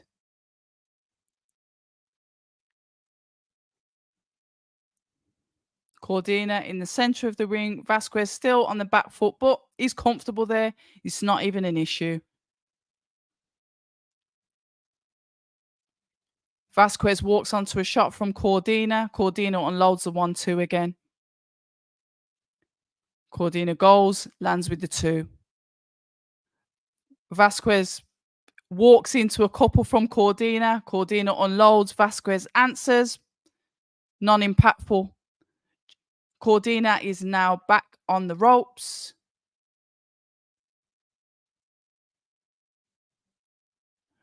Now Vasquez takes the center, pushing Cordina back. Cordina finds the angles and moves away, so he's not on the ropes. Moves over to his right, and the bell goes.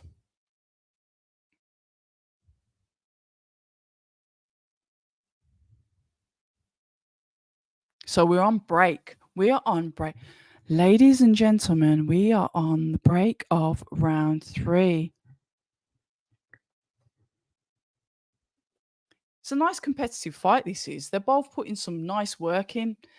You know, when you throw in something to someone and then somebody just answers back, and it may not even have that impact, but they're still answering back. So you've still got to be careful, because whatever you throw out, they're going to come back in. They're not just going to tuck up and take the shots, you know? So that's what makes it competitive. And it could be one of them with like who tires first. Who knows? I like it a lot. Right, we're starting round 4. Chris, we're on round 4. Round 4.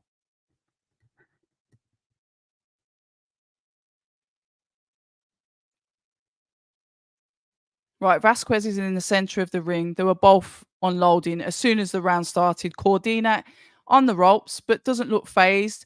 Throwing a barrage of shots off the ropes. Got Vasquez with a nice hook to the body with the right. Cordina off the ropes. However, Vasquez is still center of the ring. Cordina now on the back foot. In the clinch. And Vasquez is throwing off a load of combinations, including uppercuts to Joe Cordina.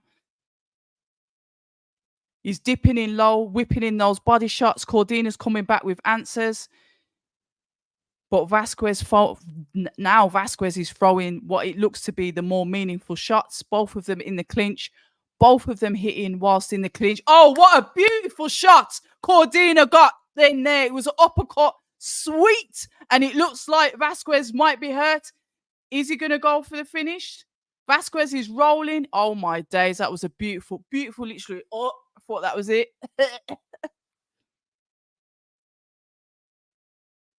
Vasquez now starts to come forward and puts that pressure back onto Cordina.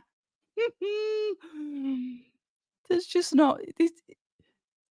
Cordina is just not in a shit. Shout out to Tom Dallas matchmaking again. I don't know, Chris. I don't know.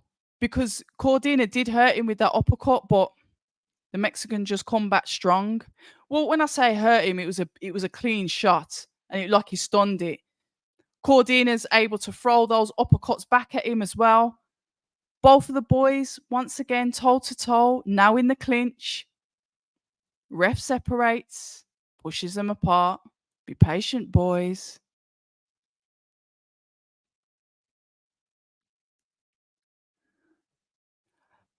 You know what Vasquez has got as well? You know what Cordina does where he's able to box and spin and move? Vasquez has got the same thing. He's able to really like just walk past you and dazzle you. If you haven't got good feet, you would not be able to keep up with this Mexican. So it's really good matchmaking because Cordina does the same thing. Cordina throwing shots off the back foot. Vasquez is center of the ring. Vasquez throwing the 1, 2, and the 3. Cordina coming back with the 1. Whipping uppercut with the right. Flipping it. Where's these rounds going? Shit. Excuse my French. Jesus God, that's going really quick. Now there is an exciting fight. Nice work. Thank you, MC Tasty. I was doing as I was asked to do. Joe could be in for a tough night. Guys, I'll leave that to you in the chat because I'm on the comms. I'm not writing anything down. So I'll let you guys in the chat. How do you think it's going? Who do you think is winning and why? Please help yourselves. Have a good time. Vasquez. Chris said, I said anyone called Vasquez deserves respect.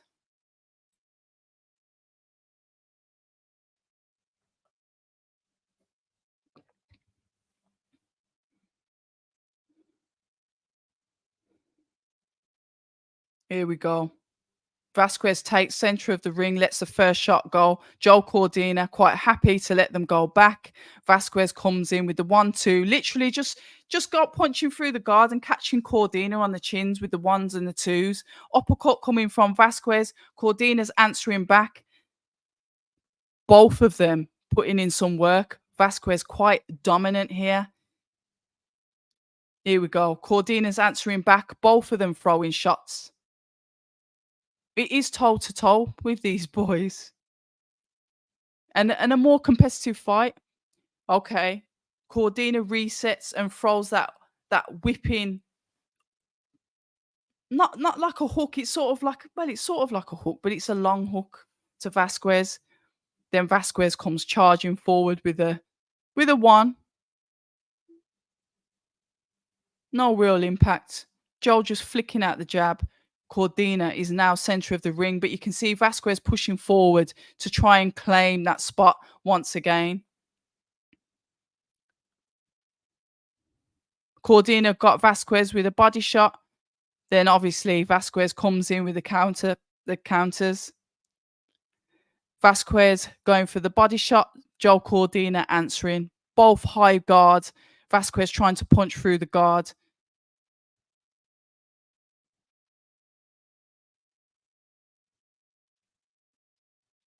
All right, then. Good head movement from Cordina there as he comes back with the 1, 2. Vasquez answers with his 1, 2. Pressure walks forward from Vasquez.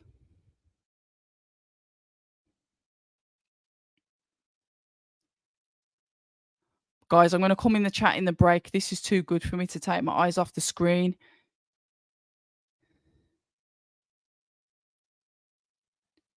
And I agree. Tony Belly was saying there's nothing really in the shots as in the power. However, he's landing. Do you know what I mean? Okay, Cordina's whipping in the body shots. Refs ask them to break. Joel with a 1-2. Vasquez with a 1. Comes back. Joel Cordina gets him with a nice stiff jab again. Both boys trading. 1-2 from Vasquez. Cordina comes back with his Cordina body shot. We've got lovely variations of shots coming in from Cordina, from the body to the head, whether it's the right or the left-hand side. We're seeing some real good variation of shots. Not combinations necessary, but variation. We're seeing different shots here. Both of them toe-to-toe action. Both center of the ring as they get broken by the referee. My God, another round's done. Jesus. Right, let's have a look. Let's have a look. Cordina's got quick hands. Cordina is winning, but he's getting tired. I did say, because of the output from both guys, who is going to tire first? You've got Cordina winning. Cordina's class will shine through later on. Come on, the Welsh.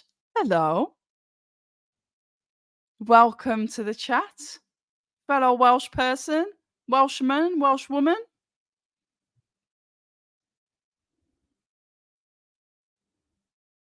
Oh, thank you, Sean. Sounds like Joey's being pushed back and the pace is being set by Vasquez and seems to be holding the center of the ring, applying pressure. Yeah, but we're getting it. It's toe to toe. It is. It's swaying from side to side on who is dominating. I like it. Right, I'm going back now. See you in a minute. Mr. Lemon. Good evening. Right, round 6 already. Flipping heck. Right, Vasquez, center of the ring. Cordina using his range. Not inside, but using his range to throw off the shots. So we got the marking, the marking jab. The longer shots now from Cordina rather than the close inside. Flipping neck, okay.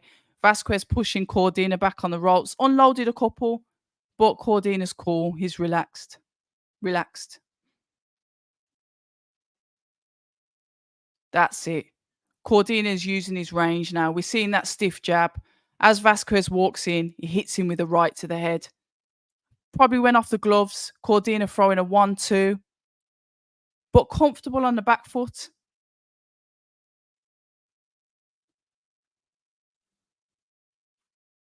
1-2 there from Cordina. We're getting less from Vasquez. Is he taking a round off or is he trying to eye up the target? As I say that, Vasquez comes in with a 1-2-3, body shot, uppercut.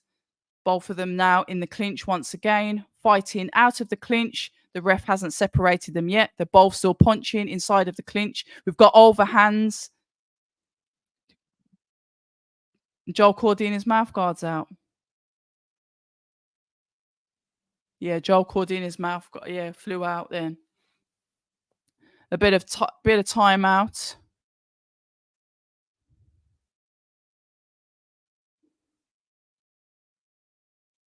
Okay, the 1-2 from Cordina. I like that style from Vasquez. He's just up and down, feeling, watching. Then he looks, and then all of a sudden he just comes in with the shots. Nice guard he's got as well to be able to deflect the shots off.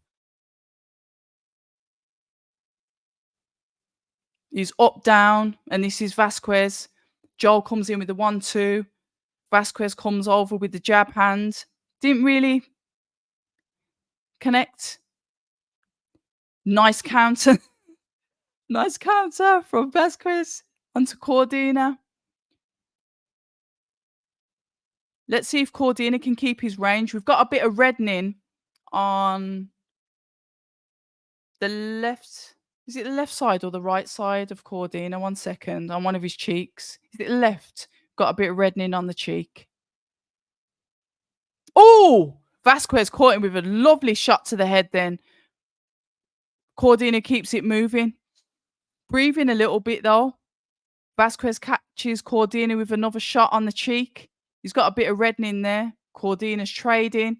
But Vasquez is coming into these, really coming into these shots now. Wow. Yeah. I'd say that rounds to Vasquez for me. Hold on. Let's have a look. Thanks, Mr. Lemon. Who knows? I don't know. Yeah, sounds like a great fight. I did sway in the fifth more. Joel being pushed back round 4. Yeah, Joel's, to be fair, he looked like Vasquez like slowed down a little bit. And then he sped up. And then Joel started to slow down later on in that round. So yeah. Yeah, to be fair, Chris, he's been putting on some uppercuts. It's the magic of the camera filters. I look like an ogre, really. I don't know. I don't know. I think it could be who tires first. I don't know. It could do though, because what are we, round 6 now? Cordina will he's letting those uppercuts go in. He's letting them go. Here we go.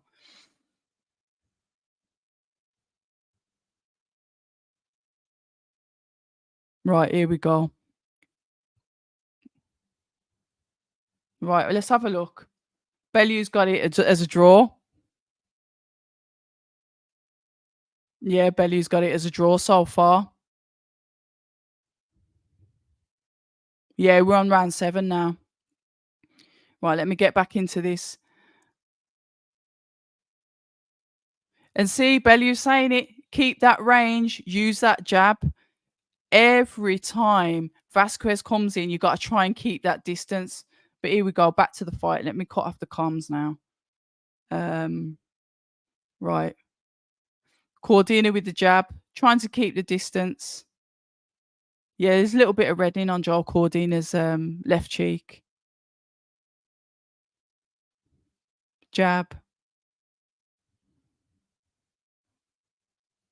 Vasquez just wants to come in and attack on a bit of toe-to-toe action.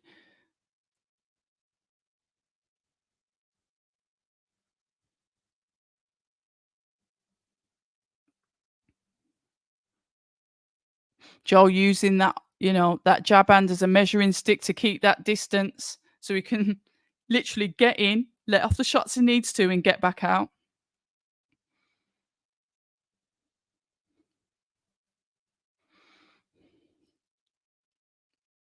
Cordina hits Vasquez with a 1-2 from distance. Non-impactful really, because Vasquez just keeps on moving forward. But we're not getting any output. There we go. That's better. See what I mean? Joel Cordina uses his range. Vasquez tries to come back with a counter. Cordina just moves out slightly and makes Vasquez miss. But now Vasquez is trying to find his way back in. But better work from Joel Cordina. He's working with that distance. So Vasquez is finding it harder to get to him now. And this is what Joel needs to do. Avoid getting inside, because it's just going to be a trade-off and make it a hard to score fight. Good work from Vasquez though.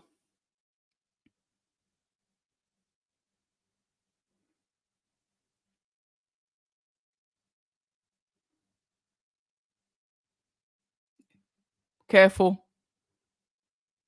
Right, double jab. Oh, that looked like that hurt Vasquez then to the body.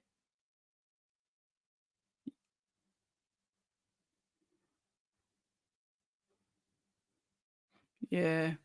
A better round for Joel, I'd say. Joel up on that one. Cordina up on that one again. Only because he's managed to find that range. So important. Just that slight difference in keeping that distance, using his jab hand as like a range finder. And then work around that rather than going inside and having this toe-to-toe. Even though I like toe-to-toe. I do like toe-to-toe. But It's working because now Joe has switched it. So it's his fight when before it was both of their fights. Who's going to have it? Joel's switched it round now, past 2 rounds, I'd say. Let's have a look. We're going into round 8 in a minute. Bellew is an awful score.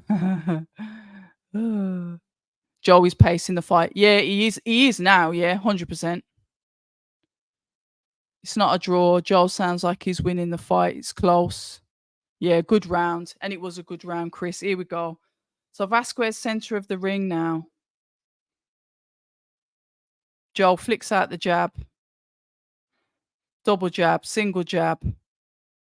Yeah. Vasquez trying to get in, trying to put that pressure on, literally running at Cordina with the shots. Cordina still throwing out that jab. Both inside. Vasquez caught him with a nice right hook to the face. But it doesn't, like I said, it doesn't seem to phase Cordina. 2 headshots from Joe Cordina, followed by a 1-2, going to the body from Cordina to Vasquez. Nice uppercut then. Uppercut at range from Cordina as well. Okay, here we go. Cordina's, well, he was just slightly on the ropes there. There we go. Moving from right to left, not keeping in one place, being unpredictable. This is Joe Cordina fighting on the back foot. Oh my God, beautiful work. He literally went right to left, dipped in. This is Cordina and just went bang. Like beautiful, beautiful body shot. He didn't drop him, but it was beautiful to watch though.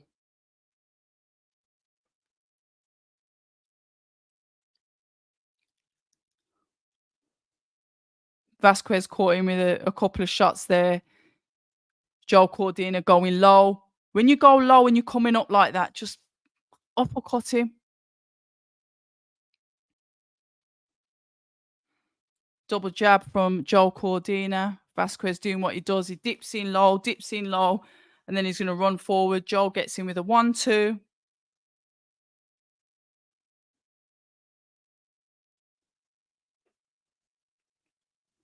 Like just pouring out the jab. Doing what he did in round 1, where he's literally pretending that he's going to throw a shot, but he doesn't. Cordina is on the ropes, but he's square on. Oh no, he's coming. He's side on again now.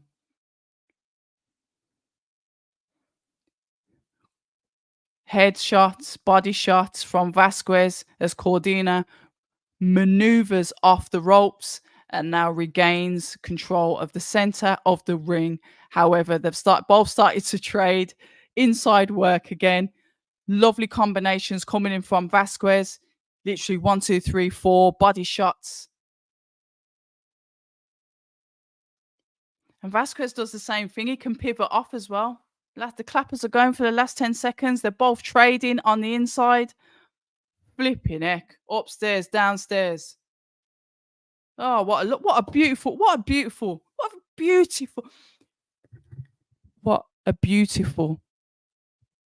display of boxing.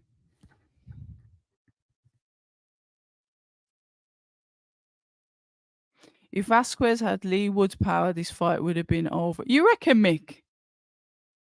Oh, because of some of the clean shots he's landed.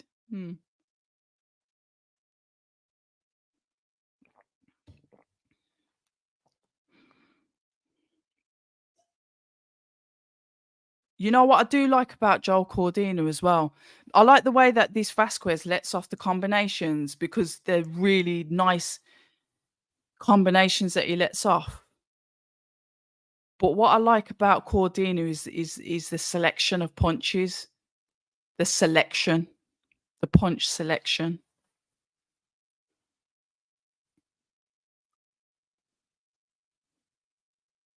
Right, let's have a look. Round 8 now.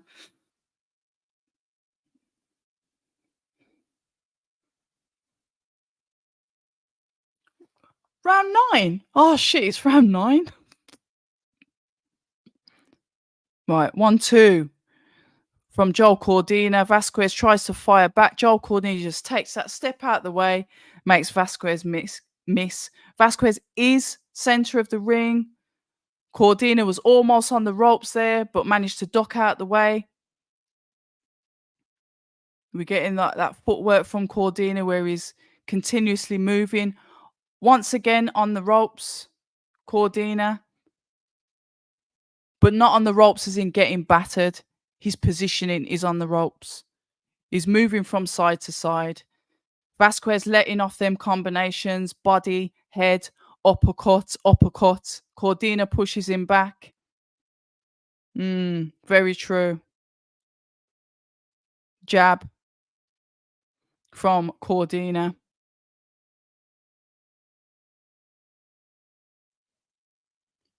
One, two. Right. Double jab, uppercut from Cordina. Inside now. Looks like Vasquez caught him with a shot on the side of the head. Cordina then is back inside fighting. Body shots, clinch. Both of them hitting.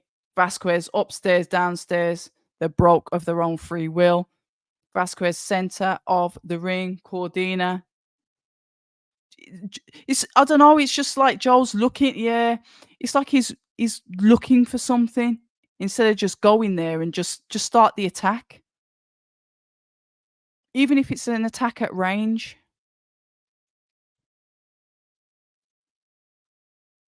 Got 1 minute left in round 9. I can't believe how quick this fight's gone.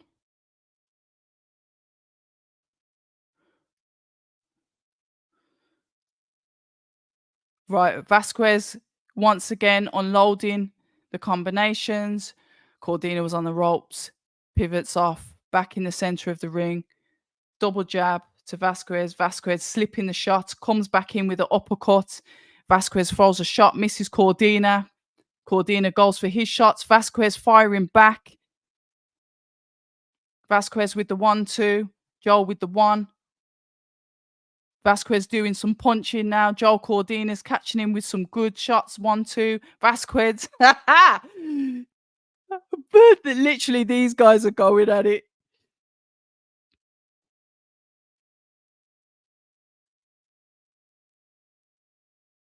Sorry, that's like I'm mesmerized. Literally, the inside work from these two. Oh. Ah.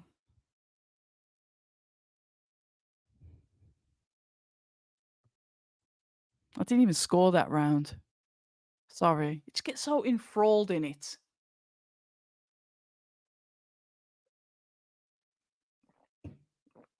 What we're saying, what we're saying. Woods is good, but Cordina, I think, would be class above. But I would say that being Welsh. Welsh are lovely. Such friendly people.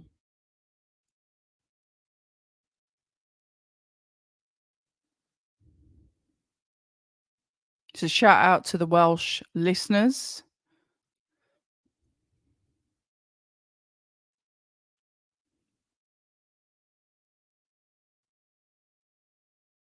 I wonder what his coach is saying to him.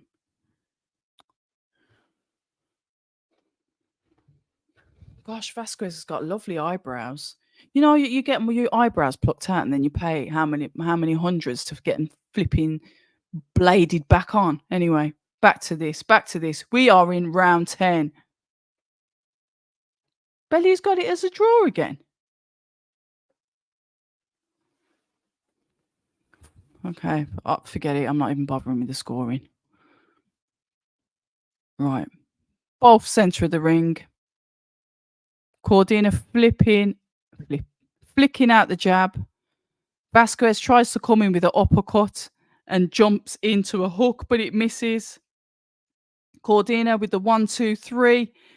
Oh, Vasquez comes back with a counter hook to Cordina's face. Oh my gosh, Vasquez you can see literally Cordina his head wobbled then. Yeah, Gamboa.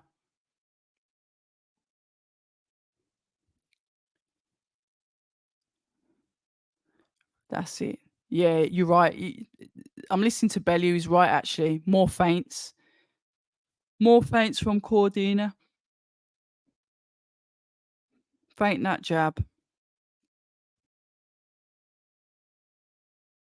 Round 10 already. What the bloody hell's going on? Right. Nice 1-2 from Cordina. I'm back with it now. Cordina on the back foot, looking to get off the ropes, but two headshots coming there from... Don't even go off the zone. Two headshots come back from Vasquez. Cordina countering. Flicks out the jab again.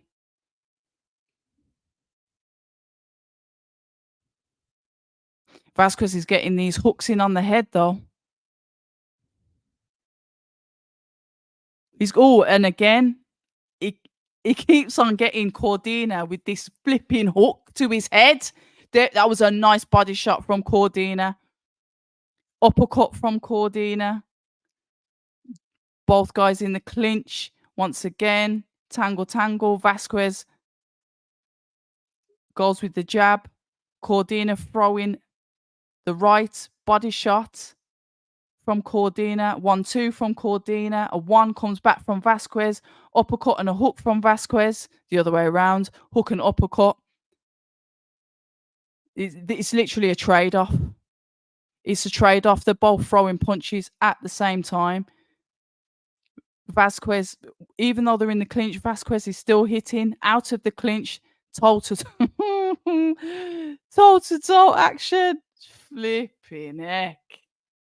Guys, how have you got this going? 2 more rounds left.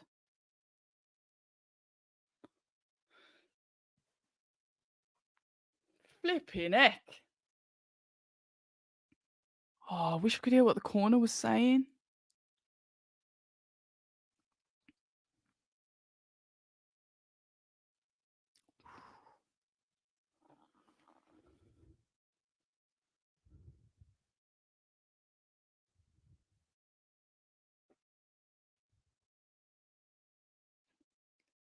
Just looking at the coaches from the Vasquez corner, proper shouting. I don't know. 2 rounds left, ladies and gentlemen.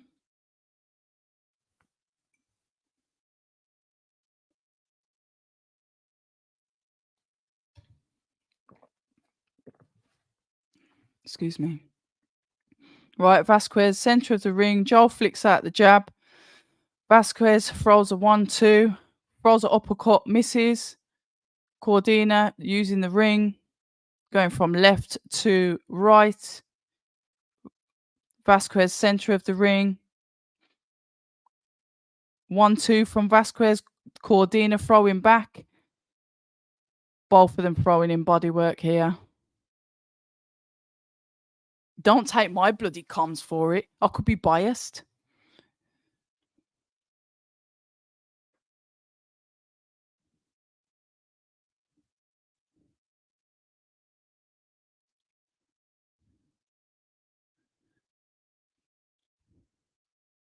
Right, Vasquez.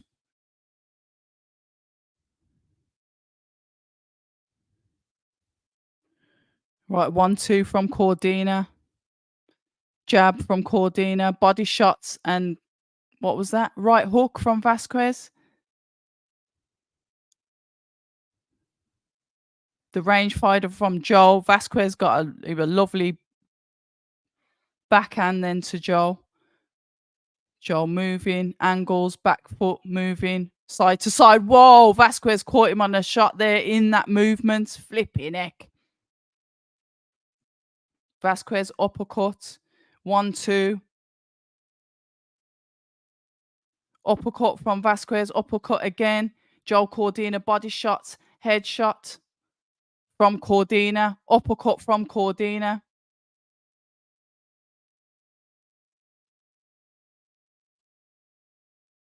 One, two from Cordina, but not really landing there.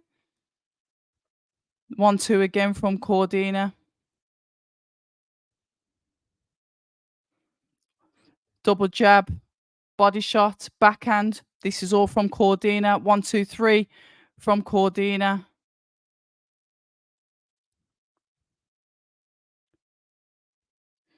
Vasquez kind of like just cornering him off. You know, like how Canelo does with his opponents. You know, when he corners them off, Vasquez hitting, literally going for it, going forward.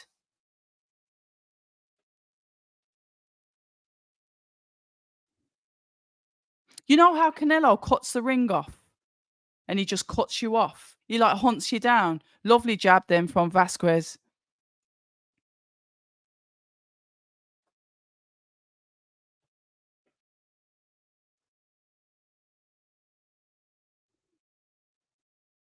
One, two. Oh, Cordina throwing but not really hitting. Bell's gone. Ooh.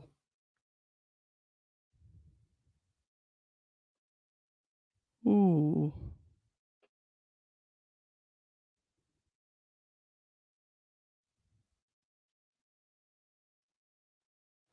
Oh, I ain't even written down who I thought won what round. We're going into the last round now, guys. Oh, I should have been scoring it. Got flipping pen and paper and book. Ain't written down nada. Cordina's good to watch, man. He's just entertaining to watch. But this Vasquez is good as well. Because he's just answering. He's answering.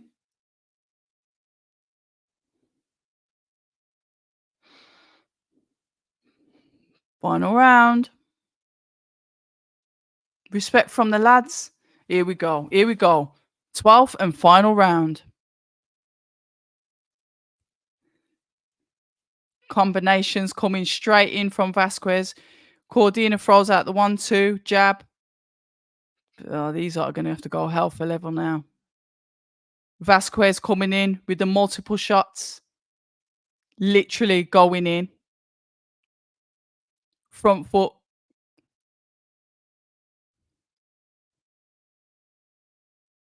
Oh dear. Vasquez literally doing the variation of shots now. I need to call the shots. Hold on. Jab from Cordina. 1, 2 from Cordina. Answered from Vasquez. Here we go. They're both trading off again. Cordina's throwing an uppercut. Vasquez coming back with answers. Body shot, head shot. And this is both of them putting in the work. Oh. Vasquez throwing the shots at Cordina. Cordina answering with his body shots. Oh my days. It's like a minute and a half left. Yeah, he'll probably get a decision, to be fair. And I haven't even scored this. Shit. Right, I've got a minute and a half left now.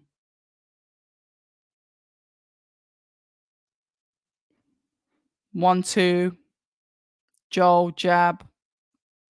Joel, 1, 2. See, the thing is, because Vasquez is coming back with the counters, you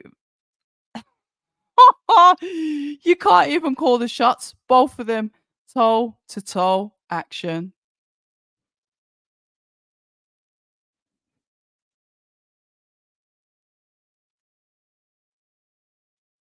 Vasquez coming. He's throwing multiple shots, like literally 1, 2, 3, 4 coming back from Vasquez. We've got 30 seconds, 39 seconds left. The clock is going down. Uppercut, 1, 2 from Cordina.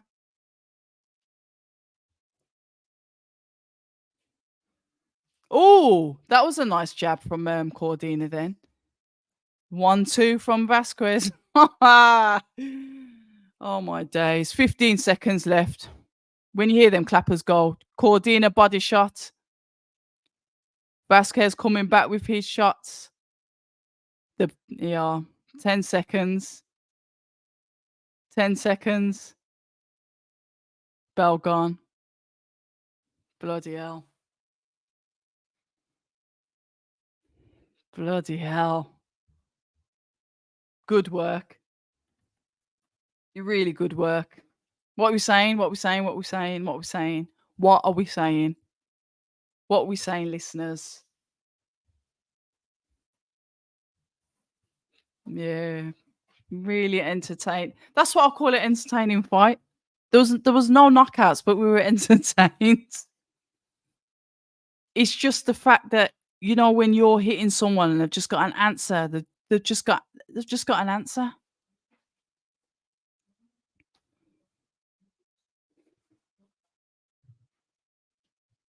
Let's have a look.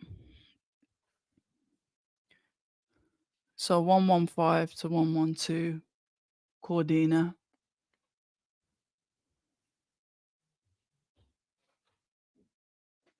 Let's have a look.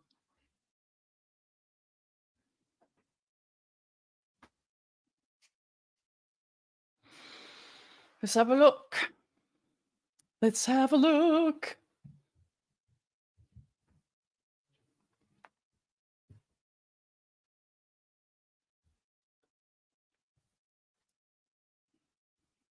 What we saying? What we saying? What we saying?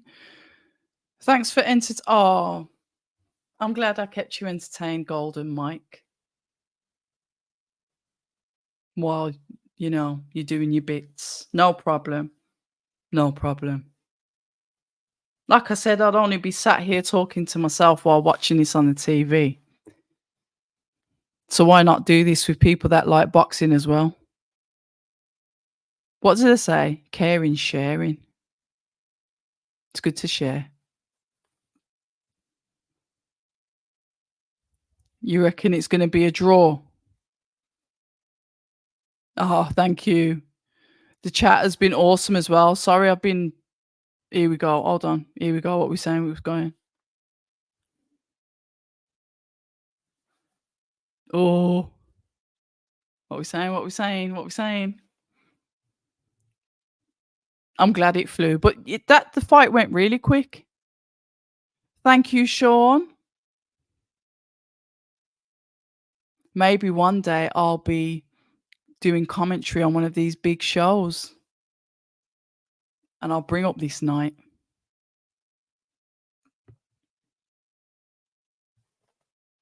Enjoy the rest of yours. Could be a draw. Hold on. 114, 114.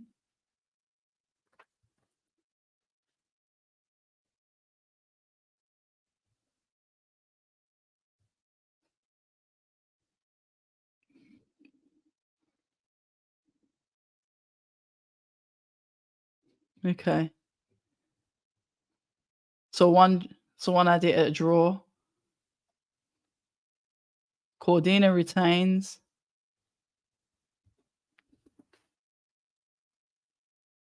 No props to you guys for listening.